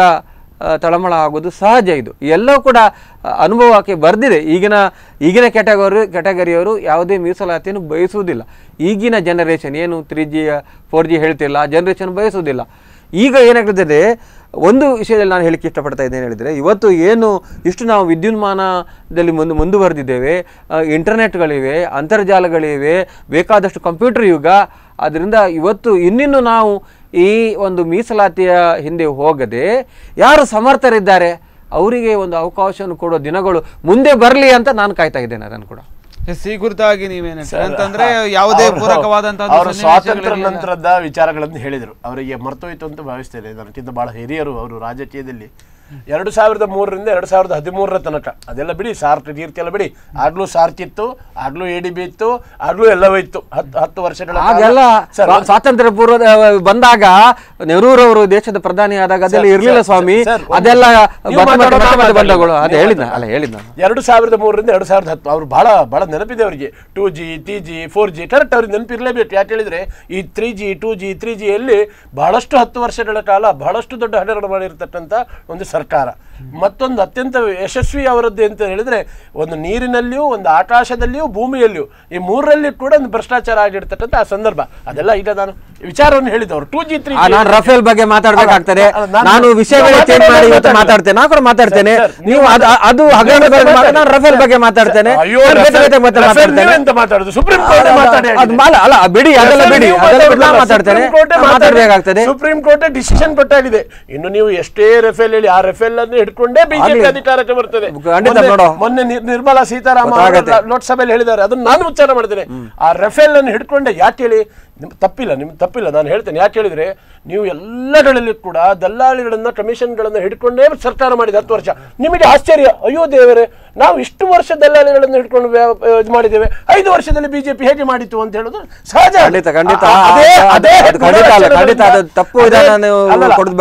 ತಪ್ಪುದಲ್ಲ, ವಿಚಾರವನ್ನು ಹೇಳಿದ್ರು. ಅದೇ ರೀತಿ ಇವತ್ತು ಅವ್ರು ಹೇಳಿದಂತೆ ನೀವು ಹೇಳಿದ್ರಿ, ನಿಮ್ಮ ಮಕ್ಕಳು ನಮ್ಮ ಮಕ್ಕಳು ಅಂತ ವಿಚಾರವನ್ನು ಹೇಳಿದ್ರಿ.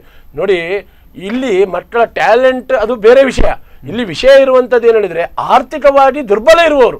ಅವ್ರು ಹೇಳಿದ್ದೇನು, ಆರ್ಥಿಕವಾಗಿ ಈಗ ಅವರು ಇಬ್ಬರಿಗೂ ಕೊಟ್ಟದ್ದು ಯಾರಿಗೆ? ಮತ್ತೊಂದು ಪಾಪದವನಿಗೆ, ಸಾಮಾನ್ಯ ವರ್ಗದವನಿಗೆ ಕೊಟ್ಟದ್ದು, ಆರ್ಥಿಕ ದುರ್ಬಲದವನಿಗೆ ಕೊಟ್ಟದ್ದು. ಹಿಂದೂ ಯಾರು SCಗೆ ಕೊಟ್ಟದ್ದು, ಆರ್ಥಿಕ ದುರ್ಬಲದವನಿಗೆ ಕೊಟ್ಟದ್ದು 43,000 ಮತ್ತು 13,000. ಆ ವ್ಯತ್ಯಾಸವನ್ನು ಅವರು ಹೇಳಿದಷ್ಟೇ. ಅವ್ರು ಹೇಳಿರ್ತಕ್ಕಂಥ ಮಾತುಗಳನ್ನು ಕರೆಕ್ಟ್ ಅರ್ಥ ಮಾಡ್ಕೊಳ್ಳಿ. ಅವರ ಆ ವ್ಯತ್ಯಾಸವನ್ನ ಅಲ್ಲಿಯೂ ಬಡವ, ಇಲ್ಲಿಯೂ ಬಡವ, ಸರಿಯಲ್ಲ ಸರ್ ಅವ್ರು ಹೇಳಿದ್ದು. ಎರಡೂ ಕಡೆಯಲ್ಲಿ ಬಡವರಿಗೆ ಈ ರೀತಿಯ ವ್ಯತ್ಯಾಸ ಆಗ್ತಾ ಇದೆ ಅಂತ ಹೇಳಿದವರು, ಅದು ಹೇಳಿ ಸರಿದೆ. ಅದೇ ರೀತಿ ಎಲ್ಲ ಏನು ಮೀಸಲಾತಿಯ ವಿಚಾರಗಳನ್ನು ನೀವು ಏನು ಇದು ಮಾಡ್ತೀರಾ, ಯಾಕೆ ಸ್ವಾಮಿ ನೀವು ಮಾಡುವುದಿತ್ತಾನೆ? ಈಗ ನಾವು ಇವತ್ತು ಚುನಾವಣೆ ಸಂದರ್ಭದಲ್ಲಿ ಜಿಮಿಟ್ ಅಂತ ಹೇಳ್ತೀರಿ, ನೀವು ಮಾಡುವುದಿತ್ತಾನೆ? ನಿಮ್ಮ 10 ವರ್ಷ 2003ರಿಂದ 2013 ತನಕ ನಿಮ್ಮದೇ ಸರ್ಕಾರ ಇತ್ತು, ಲೋಕಸಭೆಯಲ್ಲಿ ನಿಮ್ಮದಿತ್ತು, ರಾಜ್ಯಸಭೆ ನಿಮ್ಮದಿತ್ತು, ಯಾಕೆ ಮಾಡಲಿಲ್ಲ? 24 ಪಕ್ಷಗಳನ್ನು ತೆಗೆದುಕೊಂಡು ಖಂಡಿತ ಆಯ್ತು. ಅಯ್ಯೋ ಚಿಂತನೆಗಳು ನೋಡಿ, ಚಿಂತನೆಗಳು ಇರ್ಲಿಲ್ಲ ಅಂತ ಹೇಳ್ತಿರ್ಲಿಲ್ವಾ? ನೋಡಿ, ಈಗ ಹೇಳ್ತೀರಿ ನೀವು 90,000 ಕೋಟಿ ರೂಪಾಯಿ ಉಳಿತು ಆಧಾರದಿಂದ ಅಂತ, ಅದನ್ನ ತಂದದ್ದು ನಾವು ಆಧಾರ ಆಯ್ತಲ್ಲ. ಇವತ್ತು ಏನು ವಿದೇಶ ಹೂಡಿಕೆ ಬಗ್ಗೆ ಮಾಡಬಾರ್ದಂತ ನೀವು ಹೇಳಿದ್ರಿ, ಈಗ ಅದನ್ನೇ ನೀವು ಮಾಡಿದ್ರಿ. ಮಾಡ್ಲಿಕ್ಕೆ ಬಿಡ್ಲಿಲ್ಲ. 16% ವಿದೇಶ ಹೂಡಿಕೆ ಮಾಡಲಿಲ್ಲ, ಇವತ್ತು 51% ವಿದೇಶ ಹೂಡಿಕೆಯನ್ನು ಮಾಡಿದ್ರಿ. 1-2 ಎಲ್ಲವನ್ನ ನಾವು ಮಾಡಿದನ್ನ ನಾವು ಕಾಂಗ್ರೆಸ್ ಮಾಡುವಾಗ ಅದು ಆಗಬಾರ್ದು, ನಾವು ಇರುವಾಗ ಆಗಬೇಕು ಎಂಬ ನಿಮ್ಮ ಧೋರಣೆಗಳು. ಇವತ್ತು ಹೇಗೆ ಹೇಳ್ತಾರೆ ಜೇಟ್ಲಿ ಅವರು 90,000 ಕೋಟಿ ರೂಪಾಯಿ ಉಳಿಯಿತು ಆಧಾರ್ನಿಂದ ಅಂತ, ಆಗ ಆಧಾರ್ ನಿರಾಧಾರ ಅಂತ ಗಲ್ಲಿಯಲ್ಲಿ ಹೇಳ್ಕೊಂಡು ಬರಲ್ಲ ನೀವು? ಸರ್ ನೀವು ಹೇಳಿ ನಾ ಹೇಳ್ತೇನೆ ಸರ್. ಇವರು ಏನು ವಿಚಾರ ಹೇಳ್ತಾರೆ ನೋಡಿ ಸ್ವಾಮಿ. 75 ವರ್ಷಗಳು ಬೇಕಾಯ್ತಾ ಸ್ವಾತಂತ್ರ್ಯ ಬಂದು? 75 ವರ್ಷ ಬೇಕಾಯ್ತಾ? ಒಂದು 5 ವರ್ಷದ ಆಯುಷ್ಮಾನ್ ಭಾರತ್ ಯೋಜನೆ ಬರಬೇಕಾದ್ರೆ ಒಬ್ಬ ಪಾಪದವನಿಗೆ 5 ಲಕ್ಷ ಇನ್ಶೂರೆನ್ಸ್ ಬರಬೇಕಾದ್ರೆ ಅದು 75 ವರ್ಷಗಳು ಬರಬೇಕಾಯ್ತು. ಭೀಮಾ ಸ್ವಾಸ್ಥ್ಯ ಯೋಜನೆ ಇತ್ತು ಸ್ವಾಮಿ, ಅದನ್ನ ಇದು ಮಾಡಿತ್ತಲ್ಲ ಸ್ವಾಮಿ, ಎಲ್ಲ ಇತ್ತು. ಸ್ವಚ್ಛ ಭಾರತ ನಿರ್ಮಲ ಯೋಜನೆ ಎಲ್ಲ ಇತ್ತು, ಯೋಜನೆ ಯಾಕೆ ಇರಲಿಲ್ಲ? ಭಾರತ ನಿಮ್ಮ ಕಾಲದಲ್ಲಿ ಸ್ವಾಸ್ಥ್ಯ ಬಿಮಾ ಯೋಜನೆ ಇರ್ಲಿಲ್ವಾ? ಅದೇ ಅಲ್ವಾ ಇದು ಇವತ್ತು ಇದು ಆಯುಷ್ಮಾನ್ ಇದು ಸ್ವಾಸ್ಥ್ಯ ವಿಮಾ ಯೋಜನೆ ಮತ್ತೆ ಹೇಳುವಾಗ ನೀವು ಆಲೋಚನೆ ಮಾಡಿ ಸ್ವಚ್ಛ ಭಾರತ ನಿಮ್ಮಲ್ಲಿ ಕಲ್ಪನೆ ಇರಲಿಲ್ಲ, ನಿಮ್ಮಲ್ಲಿ ಕಲ್ಪನೆ ಇರಲಿಲ್ಲ. ನಾನು ನೇರವಾಗಿ ನಿರ್ಮಲ ಭಾರತ್ ಯೋಜನೆ ಅದೇ ಅದರದೇ ಇದು. ಯಾಕೆ ನೀವು ಅದನ್ನೆಲ್ಲ ಸುಮ್ಮನೆ ಇದೇ ಕುರಿತಾಗಿ ಮೀಸಲಾತಿಯ ವಿಚಾರವಾಗಿ ಮಾತಾಡ್ತಾ ಹೋದ್ರೆ 2014ರಲ್ಲಿ ಮೋದಿ ಸರ್ಕಾರ ಅಭೂತಪೂರ್ವವಾದಂತ ಒಂದು ಯಶಸ್ಸನ್ನು ಗಳಿಸಿ ಅಧಿಕಾರಕ್ಕೆ ಬಂತು. ಅಂತ ಸಂದರ್ಭದಲ್ಲಿ ಇಡೀ ಭಾರತ ಮೀಸಲಾತಿಯನ್ನೇ ತೆಗೆದುಹಾಕ್ತಾರೆ ಅಂತಕ್ಕಂಥ ವಿಚಾರವಾಗಿ ಕೂಡ ಯೋಚನೆಗಳನ್ನು ಮಾಡ್ತಾ ಇದ್ರು. ತದನಂತರ 4.5 ವರ್ಷ ಬೇಕಾಯ್ತಾ ಈ ಒಂದು ಮೀಸಲಾತಿಯನ್ನು ತೆಗೆದುಹಾಕ್ಲಿಕ್ಕೆ ಅಂತ. ಇದೇ ಕುರಿತಾಗಿ ನಾನು ಮತ್ತೆ ಮಾತನ್ನು ಮುಂದುವರಿಸ್ತೇನೆ.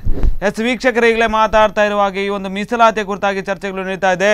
ಇತಿಹಾಸಗಳು ಪ್ರಸ್ತುತವಾಗಿ ಎರಡೂ ಕೂಡ ಚರ್ಚೆಗಳಾಗ್ತಾ ಇದೆ. ಈ ಚರ್ಚೆಯನ್ನು ಮತ್ತೆ ಮುಂದುವರಿಸ್ತೇನೆ. ಅದಕ್ಕೂ ಮುನ್ನ ಚಿಕ್ಕದೊಂದು ವಿರಾಮ.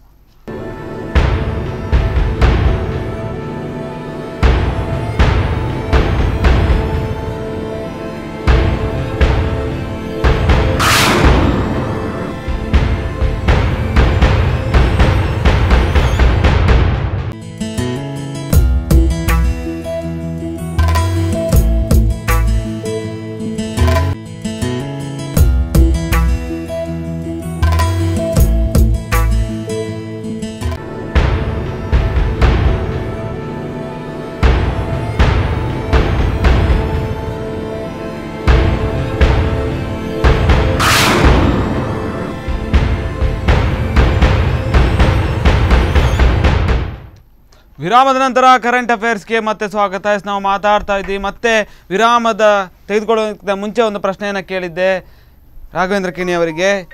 ಏನು ಅಂತಂದರೆ 2014ರಲ್ಲಿ ಪ್ರಧಾನಿ ಮೋದಿಯವರು ಪ್ರಧಾನಿ ಆದರು, ಅಭೂತಪೂರ್ವವಾದಂಥ ಒಂದು ಯಶಸ್ವಿಯನ್ನು ಗಳಿಸಿ ಪ್ರಧಾನಮಂತ್ರಿ ಆದರು. ಅಂಥ ಸಂದರ್ಭದಲ್ಲಿ ಇಡೀ ಭಾರತದಲ್ಲಿ ಪ್ರತಿಯೊಬ್ಬರು ಕೂಡ ಮೀಸಲಾತಿಯನ್ನು ತೆಗೆದುಹಾಕ್ತಾರೆ ನರೇಂದ್ರ ಮೋದಿಯವರು. ಮೀಸಲಾತಿಗೆ ಬ್ರೇಕ್ ಬೀಳುತ್ತೆ, ಎಲ್ಲರೂ ಕೂಡ ಒಂದೇ ರೀತಿಯಲ್ಲಿ ನೋಡುವಂಥ ಒಂದು ಸ್ಥಿತಿಗೆ ಕಾರಣವಾಗುತ್ತೆ ಭಾರತ ಅಂತ ಕಾಯ್ತಾ ಇದ್ರು. ಆದರೆ ಅದು ಹಾಗಾಗಲಿಲ್ಲ. 4.5 ವರ್ಷದ ನಂತರವೂ ಕೂಡ ಈಗ ಒಂದು ಮೀಸಲಾತಿಯನ್ನು ತೆಗೆದುಕೊಂಡು ಬಂದಿದ್ದಾರೆ. ಯಾಕೆ ಅವರು ಅದರಲ್ಲಿ ವಿಫಲರಾದ್ರ ಅಂತ?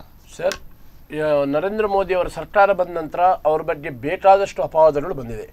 ಇದು ದೊಡ್ಡ ಅಪವಾದಗಳು. ಮೀಸಲಾತಿಯ ಬಗ್ಗೆ Bharatiya Janata party, I will clear it, ಮೀಸಲಾತಿಯ ಬಗ್ಗೆ ಭಾರತೀಯ ಜನತಾ ಪಾರ್ಟಿಯ ಯಾವುದೇ ವ್ಯಕ್ತಿಗತ ವಿರೋಧಗಳಿಲ್ಲ. ಮೀಸಲಾತಿಯಲ್ಲಿ ಇರತಕ್ಕಂಥ ಲೋಪದೋಷಗಳ ಬಗ್ಗೆ ಮಾತ್ರ ನಮ್ಮ ವಿರೋಧ ಇರತಕ್ಕಂಥದ್ದು ಒಂದು. ಎರಡನೇದು, ಇದೊಂದು ದೊಡ್ಡ ಒಂದು ತಂತ್ರವಾಗಿತ್ತು ವಿಪಕ್ಷದ್ದು. ಮೋದಿ ಅವರು ಮೀಸಲಾತಿ ತೆರೀತಾರೆ, ಸಾಮಾಜಿಕ ಜಾಲತಾಣದಲ್ಲಿ ಚರ್ಚೆ ಇತ್ತು. ಹೌದು, ಇವತ್ತು ಸಾಮಾಜಿಕ ಜಾಲತಾಣಗಳಲ್ಲಿ ಎಲ್ಲಿ ನೋಡಿದ್ರು ಅಷ್ಟೇ ಫೋಟೋಗಳೆಲ್ಲ ವೈರಲ್ ಆಗ್ತಾ ಇದ್ದು, ಇನ್ನೇನು ಮೀಸಲಾತಿಗಳನ್ನ ತೆಗಿತಾರೆ. ಆ ಒಂದು ವಾತಾವರಣ ಇತ್ತು. ಹೌದು, ವಿನ ರಾಜಕೀಯವಾಗಿ ಭಾರತೀಯ ಜನತಾ ಪಕ್ಷಕ್ಕೆ ಚೂರು ಇರಲಿಲ್ಲ. ಮತ್ತೊಂದು, ಈ ಎಲ್ಲ ಯೋಜನೆಗಳು ಹಂತ ಹಂತವಾಗಿ ಆಲೋಚನೆ ಮಾಡಿ ಒಂದು ಸ್ಟಡೀಸ್ ಮಾಡಿ ಇವತ್ತು ಅವರು ಏನು ಬಿಲ್ಲು ತಂದಿದ್ರೆ ಏನು ಮೊನ್ನೆ ಶುಕ್ರವಾರ ಕೂತ್ಕೊಂಡು ಮಾಡಿದಂಥದ್ದಲ್ಲ. ಇದನ್ನೆಲ್ಲ ಸ್ಟಡೀಸ್ ಮಾಡಿ ಅದಕ್ಕೆ ಬೇಕಾದಂಥ ಒಂದು ವಿವರವಾದಂಥ ಒಂದು ಸಂಕ್ಷಿಪ್ತವಾದಂಥ ವಿವರಣೆ ಮಾಡಿ ನಂತರ ಅದನ್ನು ಬಿಲ್ ಮಾಡಿರ್ತಾರೆ. ಹಾಗಾಗಿ ಮೀಸಲಾತಿಯ ಬಗ್ಗೆ ಭಾರತೀಯ ಜನತಾ ಪಾರ್ಟಿ ಕ್ಲಿಯರ್ ಇದೆ. ಮೀಸಲಾತಿಯಲ್ಲಿ ಲೋಪದೋಷಗಳು, ಯಾವುದು ಲೋಪದೋಷ? ಇವತ್ತು ಅತ್ಯಂತ ಕಡುಬಡವನಿಗೆ ಸಿಗದಿರುವಂಥ ಕೆಲವು ಏನು ಸರ್ಕಾರಿ ವ್ಯವಸ್ಥೆಗಳಿದೆ, ಅದರ ಬಗ್ಗೆ ಭಾರತೀಯ ಜನತಾ ಪಕ್ಷದ ಬಗ್ಗೆ ಒಂದು ವಿರೋಧ ಇದೆ. ಅಷ್ಟೇ ಬಿಟ್ಟರೆ ಮೀಸಲಾತಿಯ ಬಗ್ಗೆ ನಾವು ಪರ ಇದ್ದೇವೆ. ಮತ್ತು ಪರವಿದ್ದರೆ party as a political party, ನನ್ನ ವ್ಯಕ್ತಿಗತ ಹೇಳಿಕೆಲ್ಲ ಇದು, ಆಸ್ ಎ ಪೊಲಿಟಿಕಲ್ ಪಾರ್ಟಿ ಭಾರತೀಯ ಜನತಾ ಪಕ್ಷ ಇಲ್ಲದ್ರೆ ಈ ಮೀಸಲಾತಿ ತರ್ತದ? ಇವತ್ತು ಈ ಮೀಸಲಾತಿ ತರಲಿಕ್ಕೆ ಕಾರಣವೇ ಅತ್ಯಂತ ಭಾರತೀಯ ಜನತಾ ಪಕ್ಷದ ಇರುವಂಥದ್ದು ದೊಡ್ಡ ವಿಷಯ ಏನಂದ್ರೆ ಬಡವರನ್ನ ಮೇಲೆ ತರಬೇಕು, ಕಡು ಬಡವರನ್ನ ಮೇಲೆ ತರಬೇಕು. ಅವನನ್ನು ಜಾತಿ ಆಧಾರಕ್ಕಿಂತ ಹೆಚ್ಚಾಗಿ ಅವನ ಟ್ಯಾಲೆಂಟ್ ಮತ್ತು ಅವನ ಬಡತನವನ್ನು ಗುರುತಿಸಬೇಕು ಅಂತ ಹೇಳುವಂಥದ್ದು ನಮ್ಮಲ್ಲಿದೆ. ನಿಮ್ಮ ಒಂದು ಅನಿಸಿಕೆಗಳೇನಾದರೂ ಇದೆ ಈ ಒಂದು ಮಾತಿಗೆ? ನೋಡಿ, ಇವರು ಹೇಳಿದ್ರು ಮೀಸಲಾತಿಗೆ ನಾವು ಬೆಂಬಲ ಅಂತ. ವಿ.ಪಿ. ಸಿಂಗ್ ರವರು ಪ್ರಧಾನಮಂತ್ರಿ ಆಗಿದ್ದಾಗ ಒಂದು ಮಂಡಲ್ ಆಯೋಗ ಅಂತ ಮಂಡಲ್ ವರದಿಯನ್ನ ಅಂದರೆ OBC ಅವರಿಗೆ ಮೀಸಲಾತಿ ಕೊಡಲಿಕ್ಕೆ ಅವರು ಹೊರಟರು. ಆಗ ಇದೇ BJPಯವರು ತಮ್ಮ ಅಖಿಲ ಭಾರತ ವಿದ್ಯಾರ್ಥಿ ಪರಿಷತ್ನ ವಿದ್ಯಾರ್ಥಿಗಳಿಂದ ಕಾಲೇಜುಗಳಲ್ಲಿ ಹೊರಗೆ ತರಿಸಿ ಅವರಿಗೆ ಬೀದಿಗೆ ಇಳಿಸಿ ಅದರ ವಿರುದ್ಧ ಹೋರಾಟಗಳನ್ನು ಮಾಡಿದ್ದನ್ನು ಇಲ್ಲಿ ನೆನಪಿಸಲಿಕ್ಕೆ ಬಯಸ್ತಾ ಇದ್ದೇನೆ. ಇಲ್ಲ, ಅದು ಅದಕ್ಕೋಸ್ಕರ ಅಲ್ಲ, ಅಖಿಲ ಭಾರತೀಯ ವಿದ್ಯಾರ್ಥಿ ಪರಿಷತ್ನ ಕಾರ್ಯಕರ್ತ. ಮಂಡಲ ಆಯೋಗ ವರದಿಯನ್ನ ಇದು ಮಾಡಿದಕ್ಕೋಸ್ಕರ ಹಿಂದುಳಿದ ವರ್ಗದವರಿಗೆ ಮೀಸಲಾತಿ ಕೊಡುವಾಗ ಇದೇ BJPಯವರು ವಿರೋಧ ಮಾಡಿದ್ದನ್ನು ನಾನು ಈಗ ಹೇಳಿಕ್ಕೆ ಇಷ್ಟಪಡ್ತಾ ಇದ್ದೇನೆ. ಮತ್ತು ಇದ್ರ ಬಗ್ಗೆ ಹೇಳಬೇಕಾದ್ರೆ ಇವತ್ತು ಬಹುಶಃ ಲಿಂಗಾಯತರಿಗೆ ಒಕ್ಕಲಿಗರಿಗೆ ಇದು ನಿಜವಾಗಿ ಅರ್ಥ ಆಗಲಿಲ್ಲ. ಅವರಿಗೆ ಈ 10% ಏನು ಇಲ್ಲ ಅಂತ ಅವ್ರಿಗೆ ಕೂಡ ಗೊತ್ತಿಲ್ಲ. ಅವರು 10% ಕಳ್ಕೊಂಡಿದ್ದಾರೆ ಅಂತ ಗೊತ್ತಿಲ್ಲ. ಮುಂದಿನ ದಿನಗಳೇ ಅದು ಅವರಿಗೆ ಗೊತ್ತಾಗ್ತದೆ. ಅದರಿಂದ ಸಾಮಾಜಿಕ ನ್ಯಾಯ ನೀತಿಗೆ ಇದು ಒಂದು ಅಣಕ ಅಂತ ಹೇಳಿಕ್ಕೆ ಇಷ್ಟಪಡ್ತಾ ಇದ್ದೇನೆ. ಮೀಸಲಾತಿ ಉದ್ದೇಶ ಏನಾಗಿದೆಯೋ ಅದನ್ನು ಅಪಹಾಸ್ಯ ಮಾಡಿದಂತಾಗಿದೆ. ಮೋದಿ ಸರ್ಕಾರಿ ನಿರ್ಣಯವು ತಾವು ಕಳೆದುಕೊಂಡಿದ್ದೇನೆ ಏನು ಎಂಬುದು ಲಿಂಗಾಯತರಿಗೆ, ಒಕ್ಕಲಿಗರಿಗೆ, ಕುರುಬರಿಗೆ, ಮುಸ್ಲಿಮರಿಗೆ, ದಲಿತರಿಗೆ, ಬೇಡರಿಗೆ ಮತ್ತು ಇತರ ಹಿಂದುಳಿದ ವರ್ಗಗಳು ಈಗಲ ಅರ್ಥವಾಗದಿದ್ದರೆ ಮುಂದಿನ ದಿನಗಳಲ್ಲಿ ಕೂಡ ಅರ್ಥವಾಗೋದು ಕಷ್ಟ ಅಂತ ನಾನು ಹೇಳಿಕ್ಕೆ ಇಷ್ಟಪಡ್ತಾ ಇದ್ದೇನೆ. ಒಂದು ಕರೆ ಇದೆ. ಎಸ್, ಎಲ್ಲಿಂದ ಕರೆ ಮಾಡ್ತಾ ಇದ್ದೀರಾ ಸರ್? ನಿಮ್ಮ ಹೆಸರು? Hello hello. ಎಸ್, ಈಗಾಗಲೇ ಅವ್ರು ಹೇಳಿದರು ಹಿಂದುಳಿದ ವರ್ಗಗಳಿಗೆ, ಲಿಂಗಾಯತರಿಗೆ ಏನು ಗೊತ್ತಾಗಿದೆ, ಮುಸ್ಲಿಮರಿಗೆ ಏನು ಯಾವ ರೀತಿಯಲ್ಲಿ ಈ ಒಂದು ಮೀಸಲಾತಿಗಳ ವಿಚಾರವಾಗಿ ಗೊತ್ತಾಗಿದೆ ಅಂತಕ್ಕಂಥದ್ದು ವಿಚಾರವಾಗಿ ಹೇಳ್ತಾ ಇದ್ರು. ಅಲ್ಲ, ಅವರು ಯಾರೋ ಒಂದು ಅವರಿಗೆ ಲೇಖನ ಕೊಟ್ಟಿದ್ದಾರೆ, ಅದನ್ನು ಉಲ್ಲೇಖ ಮಾಡಿ. ಯಾರೋ ಒಂದು ಲೇಖನ ಅಲ್ಲ ಕೊಟ್ಟದು, ಅದು ನಾನು ಕೆಲವು ಓದಿ ನನ್ನ ಇದನ್ನು. ಆದ್ರೆ ಇವತ್ತು ವಿಶೇಷವಾಗಿ ಅವರು ಅಲ್ಪಸಂಖ್ಯಾತರು ಅಂತ ಹೇಳಿದ್ಕೊಳ್ಳಿ ಬಹಳ ಬೇಟೆ ನೆನಪಾಗ್ತದೆ ಅವರಿಗೆ. ತಪ್ಪಿಲ್ಲ ಬಿಡಿ, ಅದು ಅವರ ಒಂದು ವೋಟ್ ಬ್ಯಾಂಕ್ ಕೂಡ ಇರ್ಬೋದು. ಅಲ್ಲ, ಯಾರು ಸರ್. ಎಸ್, ಎಲ್ಲಿಂದ ಕರೆ ಮಾಡ್ತಾ ಇದ್ದೀರಿ? ನಿಮ್ಮ ಹೆಸರು? ರಾಜೇಶ್ ಅಂತ ಮಂಗಳೂರಿಂದ. ಎಸ್, ಹೇಳಿ ಸರ್, ಹೇಳಿ. ಅದೇ ಬಗ್ಗೆ ವಿಮರ್ಶೆ ಮಾಡ್ತಾ ಇದ್ದೀರಿ. ಆ ಮೋದಿ ಅವ್ರ ಅಕೌಂಟ್ ಅಲ್ಲಿ ಇರ್ತಾರ 100% ಕರೆಕ್ಟ್. ಯಾಕಂತ ಹೇಳಿದ್ರೆ ಜನ ಈ ಮೊದಲು ಕೊಟ್ಟಂತ ಮೀಸಲಾತಿಯಲ್ಲಿ ರೋಸ್ಟರ್ ಅಂತ ಒಂದು ಪದ್ಧತಿ ಮಾಡಿದ್ರು. ಅದ್ರೊಳಗೆ ಅದರಲ್ಲಿ ಸಫರ್ ಆದವರಿದ್ದಾರೆ, ಡಿಗ್ರಿ ಹೋಲ್ಡರ್ಸ್, ಏಬಲ್ ಪರ್ಸನ್ಸ್, ಅವನಿಗೆ ಯೋಗ್ಯತೆ ಇದ್ದು ಕೆಲಸ ಸಿಗದೇ ಇದ್ದಂತ ವ್ಯಕ್ತಿಗಳು ಎಷ್ಟೋ ಜನ ಇದ್ದಾರೆ. ಇನ್ನೊಂದು ಜೊತೆ ಎಲ್ಲಾ ಜಾತಿ ಜನಾಂಗದಲ್ಲಿ ಭಾರತ ದೇಶದಲ್ಲಿ ಎಷ್ಟು ಜಾತಿ ಜನಾಂಗ ಉಂಟ, ಅದರಲ್ಲಿ ಎಷ್ಟು ಜನ ಕೋಟ್ಯಾಂತರ ಇದ್ರು, ಕೋಟ್ಯಾಂತರ ಅದೇ ಜಾತಿಯಲ್ಲಿ ಬಡವರು ಕಡು ಬಡವರು ಇದ್ದಾರೆ, ಊಟ ಗತಿಲ್ದರು. ಅಂತವರಿಗೆ ಈ ಬಿಲ್ ಬಹಳ ಹೆಲ್ಪ್ಫುಲ್ ಆಗ್ತದೆ. ಅದು ಇದನ್ನು ನಾವು ಜನಸಾಮಾನ್ಯರು, ಬಡವರು, ಕಷ್ಟದಲ್ಲಿದ್ದವರು, ಅನ್ಎಜುಕೇಟೆಡ್, ತೀರಾ ಬಡವರು, ಲಂಚ ಕೊಟ್ಟು ಇಲಾಖೆ ಸೇರಲಿಕ್ಕೆ ತಾಕತ್ತಿಲ್ಲದಂತೆ ನಾವು ವ್ಯಕ್ತಿಗಳು ದೂರಕ್ಕೆ ನಾವು ಸಪೋರ್ಟ್ ಮಾಡ್ತೇವೆ. ಮತ್ತೆ ಇನ್ನೊಂದು ವಿಷಯ ಇರುತ್ತೆ, ಕಾಂಗ್ರೆಸ್ ಅವರ ಜನರದ ಮಟ್ಟಕ್ಕೆ ಹೇಳಿದ್ರು ಅದು ಸರಿಯಲ್ಲ ಅಂತ ಹೇಳಿ. ಅದು ಸರಿಯ ತಪ್ಪು ಜನರಿಗೆ ಬಿಡಿ, ಒಂದು ಎಜುಕೇಟೆಡ್ಸ್ಗೆ ಬಿಡಿ, ಅವರಿಗೆ ಸೇರಿಸಿಕೊಳ್ಳುವ ಅವಶ್ಯಕತೆ ಇಲ್ಲ. ಒಂದು ನೋಡಿ, ನೀವು ಮಾಡ್ಕೊಂಡು ಹೋಗ್ಲಿ.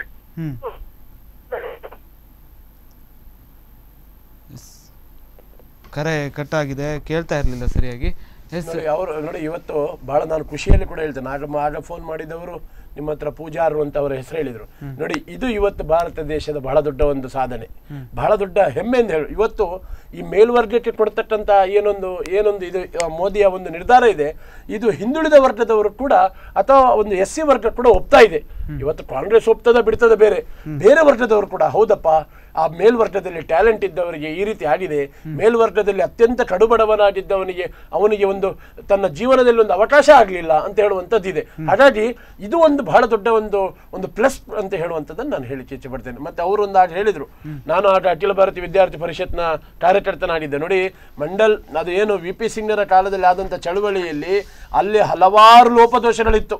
ಆ ಲೋಪದೋಷಗಳು ನೀವು ನನಗೆ ಹೇಳಿದ್ರೆ ನಾನು ಪಟ್ಟಿ ಮಾಡ್ಕೊಂಡು ಬರ್ತಿದ್ದೆ. ಆ ಲೋಪದೋಷಗಳ ಬಗ್ಗೆ ಮಾಡಿದಂಥ ಹೋರಾಟ ಬಿಟ್ಟರೆ ಆ ಮೀಸಲಾತಿಯ ವಿರುದ್ಧವಾಗಿ ನಡೆದಂಥ ಹೋರಾಟವೇ ಅಲ್ಲ. ಅದು ಒಂದು. ಎರಡನೇದು, ಈ ಎಲ್ಲ ಮೀಸಲಾತಿಯಲ್ಲಿ ನೀವು ಸ್ವಲ್ಪ ಆಲೋಚನೆ ಮಾಡಿ. ಈ ಎಲ್ಲ ಮೀಸಲಾತಿಯಲ್ಲಿ ಇದೊಂದು ದೊಡ್ಡ ಹೆಜ್ಜೆ. ಈ ಎಲ್ಲ ಮೀಸಲಾತಿಯಲ್ಲಿ ಇದೊಂದು ದೊಡ್ಡ ಹೆಜ್ಜೆ. ಆ ಮೀಸಲಾತಿ ತಪ್ಪಂತಲ್ಲ, ಆ ಮೀಸಲಾತಿಯೂ ದೊಡ್ಡ ಹೆಜ್ಜೆ. ಅದಕ್ಕಿಂತ ಇದು ದೊಡ್ಡ ಹೆಜ್ಜೆ. ಇದರಲ್ಲಿ ದೊಡ್ಡ ಹೆಜ್ಜೆ ಯಾವುದು ಅಂತ ಕೇಳಿದರೆ, ಮೇಲ್ವರ್ಗದಲ್ಲಿ ಇರ್ತಕ್ಕಂಥ ಆರ್ಥಿಕ ಬಡವರು ಅಂತ ಹೇಳುವಂಥ ಒಂದು ದೊಡ್ಡ ಶಬ್ದ ಇದೆಯಲ್ಲ, ಅದು ಬಹಳ ಜನರಿಗೆ ಮೆಚ್ಚುಗೆ ಆಗಿದೆ ಅಂತ ನಾನು ಭಾವಿಸ್ತೇನೆ. ಮತ್ತೆ ಇನ್ನೊಂದು ಪ್ರಶ್ನೆಗಳು ಇದೇ ಒಂದು ಸಾರ್ವಜನಿಕ ವಲಯದಲ್ಲಿ ಕೇಳಿ ಬರ್ತಾ ಇದೆ ಏನು ಅಂತಂದ್ರೆ, ಪಂಚರಾಜ್ಯಗಳ ಚುನಾವಣೆಗಳ ಒಂದು ಫಲಿತಾಂಶ ಬಂದ ನಂತರ ಅಲ್ಲಿ ಬಿಜೆಪಿಯವರು ಸೋತರು, 2-3 ಕಡೆಗಳಲ್ಲಿ ಸೋತರು. ಅಂತ ಸಂದರ್ಭದಲ್ಲಿ ಪ್ರಧಾನಿ ಮೋದಿ ಅವರು ಒಂದು ಹೇಳಿಕೆಯನ್ನು ಕೊಟ್ಟರು. ಕಾಂಗ್ರೆಸ್ನವರ ಥರ ನಾವು ಯಾವುದೇ ರೀತಿಯಲ್ಲಿ ಕೂಡ ಒಂದು ಭರವಸೆಗಳನ್ನು ಕೊಟ್ಟು ನಾವು ಗೆಲ್ಲಲಿಲ್ಲ, ಯಾವುದೇ ರೀತಿಯಾದಂಥ ಒಂದು ಭರವಸೆಗಳನ್ನು ಕೊಡಲಿಲ್ಲ, ಅದೇ ರೀತಿ ನಾವು ಸೋತಿದ್ದೇವೆ, ಈ ಒಂದು ಫಲಿತಾಂಶವನ್ನು ನಾವು ಒಪ್ಕೊಳ್ತೇವೆ ಅಂತ. ನಂತರ ಒಂದು ಕೂಲಂಕುಷವಾದಂಥ ಒಂದು ಪರಿಶೀಲನೆ, ಆತ್ಮಾವಲೋಕನ ಎಲ್ಲ ಮಾಡಿಕೊಂಡ ನಂತರ ಎಲ್ಲೋ ಒಂದು ಕಡೆಗಳಲ್ಲಿ ಇಲ್ಲಿ ರೈತರ ಪರವಾಗಿ ಮತ್ತು ಹಿಂದುಳಿದ ಒಂದು ಸಾಮಾನ್ಯ ವರ್ಗದವರು ಏನಿದ್ದಾರೆ, ಅವರು ಬಡವರೇನಿದ್ದಾರೆ, ಅವರ ಪರವಾಗಿ ಏನೋ ಒಂಥರ ಬ್ಯಾಟ್ ಬೀಸಿದರೆ ನಮಗೆ ಚುನಾವಣೆಯಲ್ಲಿ ಅನುಕೂಲ ಆಗ್ಬೋದೇನೋ ಅಂತಕ್ಕಂಥ ಒಂದು ಆಶಾಭಾವದೊಂದಿಗೆ ಈ ಒಂದು ಮೀಸಲಾತಿಯನ್ನು ತಂದರು ಅಂತಕ್ಕಂಥ ಒಂದು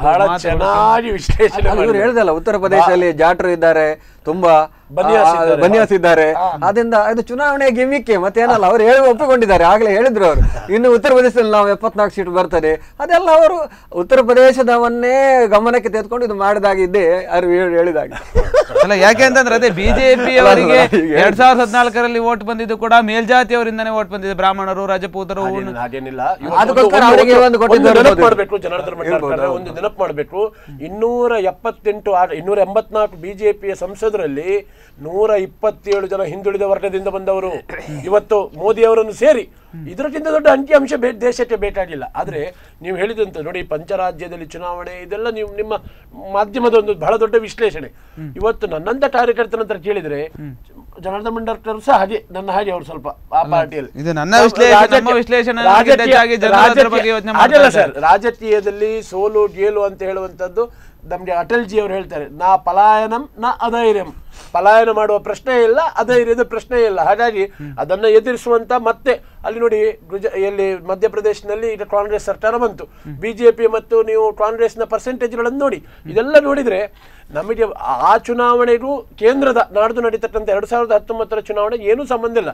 ಇದು ಆ ಚುನಾವಣೆ ಆದ ನಂತರ ಬಂದ್ರಿಂದ ಮತ್ತು ಚುನಾವಣೆ ಹತ್ತಿರ ಬಂದ್ರಿಂದ, ಈಗ ಯಾವ್ದು ಲೋಕಸಭಾ ಚುನಾವಣೆ ಹತ್ತಿರ ಬಂದ್ರಿಂದ ಅದಕ್ಕೊಂದು ರೂಪುರೇಷೆಗಳನ್ನ ಸಾಮಾನ್ಯವಾಗಿ ಹೇಳುವಂತ 5 ರಾಜ್ಯದಲ್ಲಿ ಯಾಕೆ ನಡೀಲಿಲ್ಲ ಮೋದಿಯ ಕರಾಮತ್ತು, ಇನ್ನು ಮಾತ್ರ ಯಾಕೆ ನಡೀತದೆ ಅದು? ಓ ಸ್ವಾಮಿ, ನೀವೇ ನೋಡಿ, ರಾಜ್ಯದ ಚುನಾವಣೆಗಳು ಬೇರೆ.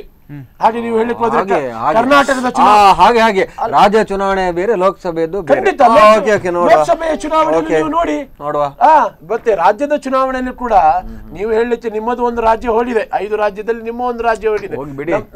ನಾವು ಏನು ಇಲ್ಲ ಅಲ್ಲ, 20 ಎಲ್ಲಾ ರಾಜ್ಯಗಳು ನೀವೇ ಇರೋದಲ್ಲ, ನಾವ್ ಇರ್ಲಿಲ್ಲ ಅಲ್ವಾ, ಅದಕ್ಕೆ ನಾ ಹೇಳಿದ್ದು. ಅಲ್ಲ, ಒಂದು ಕಾಲದಲ್ಲಿ 27 ರಾಜ್ಯದಲ್ಲಿ ಇದ್ದಂತ ಸರ್ಕಾರ ಸ್ವಾಮಿ ನಿಮ್ಮದು, ಏನ್ ಕಮ್ಮಿ ಇದ್ದಂತ ಸರ್ಕಾರ. ನೀವು ಮನೆ ಹೇಳ್ತಿದ್ದು ಮುಕ್ತ ಅಂತ 20 ರಾಜ್ಯಗಳಲ್ಲಿ ಮುಕ್ತ ಆಗಿದ್ದೇವೆ, ಇನ್ನು 3 5 ಆಗ್ತದೆ ಕಾಯ್ತಾ ಇದ್ರಲ್ಲ ಇಲ್ಲಿ ನಮ್ಮ TRS ನಿಮ್ಮನ್ನು ಅಲ್ಲಿ ಕೂಡ ಮುಕ್ತ ಮಾಡಿದೆ. ಅಲ್ಲಿ ಕೂಡ ನೀವು ಇಲ್ಲ, ನೀವು ಕೂಡ ಇಲ್ಲ, ನಮ್ಮ ಮಾತ್ರ ಇಲ್ಲ. ಸಮಾಧಾನ ಮುಂದಿನ ನೋಡುವ, ಖಂಡಿತವಾಗಿ ಅಲ್ಲೆಲ್ಲ ಪ್ರಾದೇಶಿಕ ಪಕ್ಷಗಳಿಗೆ ಜನ ಓಟ್ ಹಾಕುದು, ಅಲ್ಲಿ ಕೆಲವು ಪ್ರಾದೇಶಿಕ ಇದು ಇಶ್ಯೂಗಳಂತೆ ಅಂದು ಮಾಡ್ತಾರೆ. ಇವತ್ತು ರಾಷ್ಟ್ರೀಯ ಕಾಂಗ್ರೆಸ್ ಪಕ್ಷಕ್ಕೆ ಉತ್ತರ ಪ್ರದೇಶದ ಅಲ್ಲಿರ್ತಕ್ಕಂಥ ಮಹಾಗಠಬಂಧನ್ 2 BSP ಮತ್ತು SP-ಗಳು ಜನಾರ್ದನ್ ಭಂಡಾರ್ಕರ್ ಪಾರ್ಟಿಯನ್ನು ಬಿಟ್ಟು ಮಾಡ್ತಾ ಇದ್ದಾರೆ. ಎಲ್ರಿಗೂ ಪ್ರಧಾನಿ ಆಗುವ ಆಸೆ ಆದ್ರಿಂದ, ಅತಿ ಆಸೆ ಆದ್ರೆ ಏನ್ ಮಾಡ್ಲಿಕ್ಕೆ ಆಗುದು ಅಂತ ಹೇಳಿಕೆ ಅಂದ್ರೆ ನೀವು ರಾಹುಲ್ ಗಾಂಧಿ ಅವ್ರಿಗೆ ಆಸೆ ಇರುವಾಗ ಅವ್ರಿಗೆ ಆಸೆ ಇರುತ್ತೆ, ಅಲ್ಲಿ ತಪ್ಪಂತ ಹೇಳಿಲ್ಲ. ಆದ್ರಿಂದ ನಾವು ಅದು ಸ್ವತಂತ್ರವಾಗಿಯೋ ನಾವೇ ಒಂದು ಪಕ್ಷ ಬೇರೆ ಸ್ಪರ್ಧೆ ಅದು ನಾವು ತಗೊಳ್ತಾರೆ ತೀರ್ಮಾನ, ತೊಂದರೆ ಇಲ್ಲ. ಇದನ್ನು ನೀವು ಹೇಳಿದಕ್ಕೆ ನಾನು ಹೇಳಿದ ನಿಮಗೆ ಉತ್ತರ ಪ್ರದೇಶದಲ್ಲಿ ನಿಮ್ಮ ಪರಿಸ್ಥಿತಿ ತಲೆಬಿಸಿ ಮಾಡಿ ಅಂತ ಹೇಳಿದಲ್ಲ, ಪರಿಸ್ಥಿತಿ ಪರಿಸ್ಥಿತಿ ಚುನಾವಣೆಯ ಸಂದರ್ಭದಲ್ಲಿ ಯಾಕೆ ಅಂತ ರಾಜಸ್ಥಾನದಲ್ಲಿ ಚುನಾವಣೆಯ ಸಂದರ್ಭದಲ್ಲಿ ಒಂದು ಈ ವಿಷಯ ಅವಶ್ಯಕತೆ ಇತ್ತ ಮಧ್ಯಪ್ರದೇಶ ಸ್ವಾಮಿ ಜನಾರ್ದನ್ ಭಂಡಾರ್ಕರ್, ಮಧ್ಯಪ್ರದೇಶ ರಾಜಸ್ಥಾನದಲ್ಲಿ ನಾವು ಸಿಂಗಲ್ ಅಂಕಿಯಲ್ಲಿಲ್ಲ. ನಿಮ್ಮ ಸರ್ಕಾರಕ್ಕೆ ಬಿಟ್ಟರೆ ಯಾರು ಇಲ್ಲ ಹೇಳಿದಿಲ್ಲ. ನೀವು ನಿಮಗೆ ಹೇಳಿದಕ್ಕೆ ನಾನು ಹೇಳಿದೆ, ನೀವು UPಗೂ ನೀವು ಅದಕ್ಕೆ ಕಂಪೇರ್ ಮಾಡಬೇಡಿ, ಅದು ಡಿಫರೆಂಟ್ ಇಶ್ಯೂ. ನೀವು ಹೇಳಿ ಸರ್, ನೀವು ಹೇಳಿದಂತ ವಿಚಾರ ಚುನಾವಣೆ ಸಂದರ್ಭದಲ್ಲಿ ಅಂತ ಹೇಳಿದ್ರಿ ನೀವು. ಪಂಚರಾಜ್ಯಗಳ ಚುನಾವಣೆ ಒಂದು ಆತ್ಮಾವಲೋಕನದೊಂದಿಗೆ ಈ ವಿಚಾರಗಳು, ಪಂಚರಾಜ್ಯಗಳ ಸೋಲು ನೋಡಿ, ನಾವು ಹೇಳ್ತೇವಲ್ಲ ಆ ಯಾವ ರಾಜ್ಯದಲ್ಲಿ ಸೋಲು ಯಾಕಾಯ್ತು ನೋಡಿ. ಒಂದು ಸಲವೇ ಬರೋದು ಕಷ್ಟ. ಈಗ ಕಳೆದ ಸರ್ತಿ ಒಂದು ನಿಮಿಷ ನಾನು ಮಾತಾಡಿದಂತೆ ನಿಮ್ಮ ಸಿದ್ದರಾಮಯ್ಯ ಸರ್ಕಾರ ಇತ್ತು, ಮತ್ತೊಮ್ಮೆ ಬಂತ ಇಲ್ಲಿ. ಇವತ್ತು ರಾಜಸ್ಥಾನದ ಇತಿಹಾಸ ನೋಡಿ, ಕಳೆದ 34 ವರ್ಷದಲ್ಲಿ ಜನಾರ್ದನ್ ಭಂಡಾರ್ಕರ್ ಪ್ರತಿ 5 ವರ್ಷಕ್ಕೊಮ್ಮೆ ಬದಲಾವಣೆ ಆಗ್ತಾ ಉಂಟು ರಾಜಸ್ಥಾನ. ಮಧ್ಯಪ್ರದೇಶನಲ್ಲಿ ಇಷ್ಟು ದೊಡ್ಡ ಸರ್ಕಾರ ಅಂದ್ರೆ 4 ಟೈಮ್ಸ್ 4 ಸಲ ಭಾರತೀಯ ಜನತಾ ಪಾರ್ಟಿ ಇದ್ದ ಸರ್ಕಾರ ಸಹಜವಾಗಿ ಸಣ್ಣ ಪುಟ್ಟ ಆಡಳಿತ ವಿರೋಧಿ ಅಲೆಗಳನ್ನ ತಗೊಂಡು ಇವತ್ತು ಕಾಂಗ್ರೆಸ್ ಅಧಿಕಾರಕ್ಕೆ ಬಂದಿದೆ. ಅದನ್ನು ಒಪ್ಪಿಕೊಳ್ತೇವೆ ನಾವು, ಕಾಂಗ್ರೆಸ್ ಬಂದಿದೆ ಇಲ್ಲ ಅಂತ ಹೇಳಿದ್ರು. ಹಾಗಾಗಿ ಈ ವಿಚಾರಗಳು ಬೇರೆ ಮತ್ತು ಕೇಂದ್ರದ ವಿಚಾರ ಬೇರೆ. ಆ ಚುನಾವಣೆಯಲ್ಲಿ ಸೋಲುಗಳನ್ನು ಒಪ್ಪಿಕೊಳ್ಳಲೇಬೇಕು. ಸಣ್ಣ ಪುಟ್ಟ ಏನಾದರೂ ಲೋಪದೋಷಗಳಾದದನ್ನು ಸರಿ ಮಾಡಿಕೊಳ್ಳುವಂಥ ಬಹಳ ದೊಡ್ಡ ಶಕ್ತಿ ಇವತ್ತು ಭಾಜಪದಲ್ಲಿದೆ. ಇವತ್ತು ಜನಾರ್ದನ್ ಭಂಡಾರ್ಕರ್ ಮೂಲಕ ಹೇಳ್ತಾನೆ, ಇವತ್ತು ರಾಷ್ಟ್ರದಲ್ಲಿ ಅಲ್ಲ ವಿಶ್ವದಲ್ಲಿ ನಂಬರ್ 1 ಪಾರ್ಟಿ, ವರ್ಲ್ಡಿನಲ್ಲಿ ನಂಬರ್ 1 ಪಾರ್ಟಿ ಇದ್ರೆ ಭಾರತೀಯ ಜನತಾ ಪಾರ್ಟಿ. ಅಂಥ ಪಾರ್ಟಿ ಒಬ್ಬ ಸಾಮಾನ್ಯ ಕಾರ್ಯಕರ್ತ ನಾನು ಅಂತ ಹೇಳಲಿಕ್ಕೆ ನಮ್ಮಂಥವ್ರು ಹೆಮ್ಮೆ ಪಡ್ತೇವೆ. ಹಾಗಾಗಿ ಎಲ್ಲ ವಿಚಾರಗಳನ್ನು, ಈ ಮೀಸಲಾತಿ ಎಲ್ಲ ವಿಚಾರಗಳನ್ನು ಇಟ್ಕೊಂಡು ಮುಂದಿನ ಚುನಾವಣೆಯನ್ನು ಭಾಜಪ ಯಶಸ್ವಿಯಾಗಿ ಎದುರಿಸ್ತದೆ ಅಂತ ಹೇಳಿಕ್ಕೆ ನಾನು ಇಚ್ಛೆ ಪಡ್ತೇನೆ. ಎಸ್, ನಿಮ್ಮ ಕುರಿತಾಗಿ ಕೂಡ ಕೇಳ್ತೇನೆ. ಈ ಒಂದು ಮೀಸಲಾತಿಯ ವಿಚಾರವಾಗಿ ವಿರೋಧವನ್ನು ವ್ಯಕ್ತಪಡಿಸುವುದರ ಮುಖಾಂತರವಾಗಿ ಮತ್ತೆ ಇನ್ನು ಕೆಲವು ಕಾರಣಗಳನ್ನು ಇಟ್ಟುಕೊಂಡು ಎಲ್ಲೋ ಒಂದು ಕಡೆಗಳಲ್ಲಿ ಬಿಜೆಪಿಯನ್ನ ಲೋಕಸಭೆ ಚುನಾವಣೆಯಲ್ಲಿ ಹತ್ತಿಕ್ಕುವಂಥ ಒಂದು ಪ್ರಯತ್ನಗಳು ಕೂಡ ಕಾಂಗ್ರೆಸ್ಸಿಂದ ಆಗ್ತಾ ಇದೆ ಅಂತ, ಕಾಂಗ್ರೆಸ್ ಜೊತೆಗಿನ ಕೆಲವು ತೃತೀಯ ರಂಗದಲ್ಲೂ ಕೂಡ ಆಗ್ತಾ ಇದೆ ಅಂತ. ಖಂಡಿತ ಇದು ಹತ್ತಿಕ್ಕೋ ಕೆಲಸ ಮಾಡ್ತೇವೆ. ಇವರು ಹೇಳಿದ್ದು ಇವರಲ್ಲಿ ಕೂಡ ಇವರ ಪೌರತ್ವ ವಿಷಯದಲ್ಲಿ ಕೂಡ ಇವತ್ತು ಈಶಾನ್ಯ ರಾಜ್ಯಗಳಲ್ಲಿ ಅಸ್ಸಾಂ ಗಣಿ ಪರಿಷತ್ ಇರೋದು, ಬೇರೆ ಬೇರೆ ರೀತಿಯ ರಾಜಕೀಯ ಪಕ್ಷಗಳು ಕೂಡ ಇವತ್ತು ಬೆಂಬಲವನ್ನು ವಾಪಸ್ ತೆಗೆದುಕೊಳ್ಳುವ ಕೆಲಸ ಕಾರ್ಯಗಳು ಮಾಡಿದೆ. ಶಿವಸೇನೆ ಕೂಡ ಇವರೊಟ್ಟಿಗೆ ಇದ್ದಾರಾ ಇಲ್ಲ ಅಂತ ಇವರು ಆಲೋಚನೆ ಮಾಡಬೇಕಾಗಿದೆ. ಅಲ್ಲಲ್ಲಿ ಈಗ ಕುಶ್ವಾಹ ಕೂಡ ಮೊನ್ನೆ ಎಲ್ಲಿ ಬಿಹಾರದಲ್ಲಿ ಕೂಡ ರಾಜೀನಾಮೆ ಕೊಟ್ಟಿದ್ದಾರೆ. ಇವರ ಏನು ಮಂತ್ರಿ ಆಗಿದ್ದವರು ಕೇಂದ್ರದಲ್ಲಿ, ಅದು ಆಗ್ತದೆ, ಅದು ಆಗುದೇಗೆ. ಈಗ ಇವರು ಹೇಳಿದ್ರು SP BSP ಅಂತ ನಮ್ಗೆ ಹೇಳಿದ್ರು, ಇವರಲ್ಲಿ ಕೂಡ ಪ್ರತಿ ಪಕ್ಷದಲ್ಲಿ ಕೂಡ ಅದು ಇದ್ದದೆ. ಆದರೆ ಮುಂದಿನ ಲೋಕಸಭಾ ಚುನಾವಣೆ 2019 ಇದೊಂದು ಕಾಂಗ್ರೆಸ್ ಪಕ್ಷಕ್ಕೆ ಅಗ್ನಿ ಪರೀಕ್ಷೆ ಅಂತ ಹೇಳಲಿಕ್ಕೆ ಇಷ್ಟಪಡ್ತಾ ಇದ್ದೇನೆ. ಏನು ಸೆಮಿಫೈನಲ್ 5 ರಾಜ್ಯಗಳಲ್ಲಿ ಅದರಲ್ಲಿ ನಾವು ವಿನ್ ಆಗಿದ್ದೇವೆ, ಏನು ಫೈನಲಲ್ಲಿ ಕೂಡ ವಿನ್ ಆಗ್ತೇವೆ ಎಂಬ ದೃಢ ವಿಶ್ವಾಸವನ್ನು ರಾಹುಲ್ ಗಾಂಧಿ ದೇಶದ ಪ್ರಧಾನಿ ಆಗ್ತಾರೆ ಅಂತ ಈ ಸಂದರ್ಭ ಹೇಳಲಿಕ್ಕೆ ಇಷ್ಟಪಡ್ತಾ ಇದ್ದೇನೆ. ಎಸ್, ಧನ್ಯವಾದ ಸರ್. ಇಷ್ಟೊತ್ತಿ ಒಂದು ಕಾರ್ಯಕ್ರಮದಲ್ಲಿ ಭಾಗವಹಿಸಿ ಒಂದು ಮೀಸಲಾತಿ ವಿಚಾರವಾಗಿ ಮತ್ತು ಹಲವು ರಾಜಕೀಯ ವಿಶ್ಲೇಷಣೆಗಳನ್ನು ಮಾಡೋದಕ್ಕೆ ಧನ್ಯವಾದಗಳು. ಎಸ್ ವೀಕ್ಷಕರೇ, ನೀವೇ ನೋಡಿದ ಹಾಗೆ ಇಷ್ಟೊತ್ತು ಮೀಸಲಾತಿಯ ಕುರಿತಾದ ರಾಜಕೀಯಗಳು, ಅದರ ಹಿಂದಿನ ಸತ್ಯಾಸತ್ಯತೆಗಳು ಮತ್ತು ಮುಂದಿನ ಲೋಕಸಭೆ ಚುನಾವಣೆಯಲ್ಲಿ ಈ ಒಂದು ಮೀಸಲಾತಿಯ ಒಂದು ವಿಚಾರ ಎಷ್ಟೊಂದು ಮುನ್ನೆಲೆಗೆ ಬರ್ತಾ ಇದೆ ಅಂತಕ್ಕಂಥ ವಿಚಾರವಾಗಿ ಕೂಡ ಚರ್ಚೆಯನ್ನು ಮಾಡಿದ್ವಿ. ಎಸ್, ಇದೇ ಇವತ್ತಿನ ವಿಶೇಷ. ಇನ್ನಷ್ಟು ಸುದ್ದಿ ಮತ್ತು ಮನರಂಜನೆಗಳಿಗಾಗಿ ನೋಡ್ತಾ ಇರಿ ಸ್ಪಂದನ.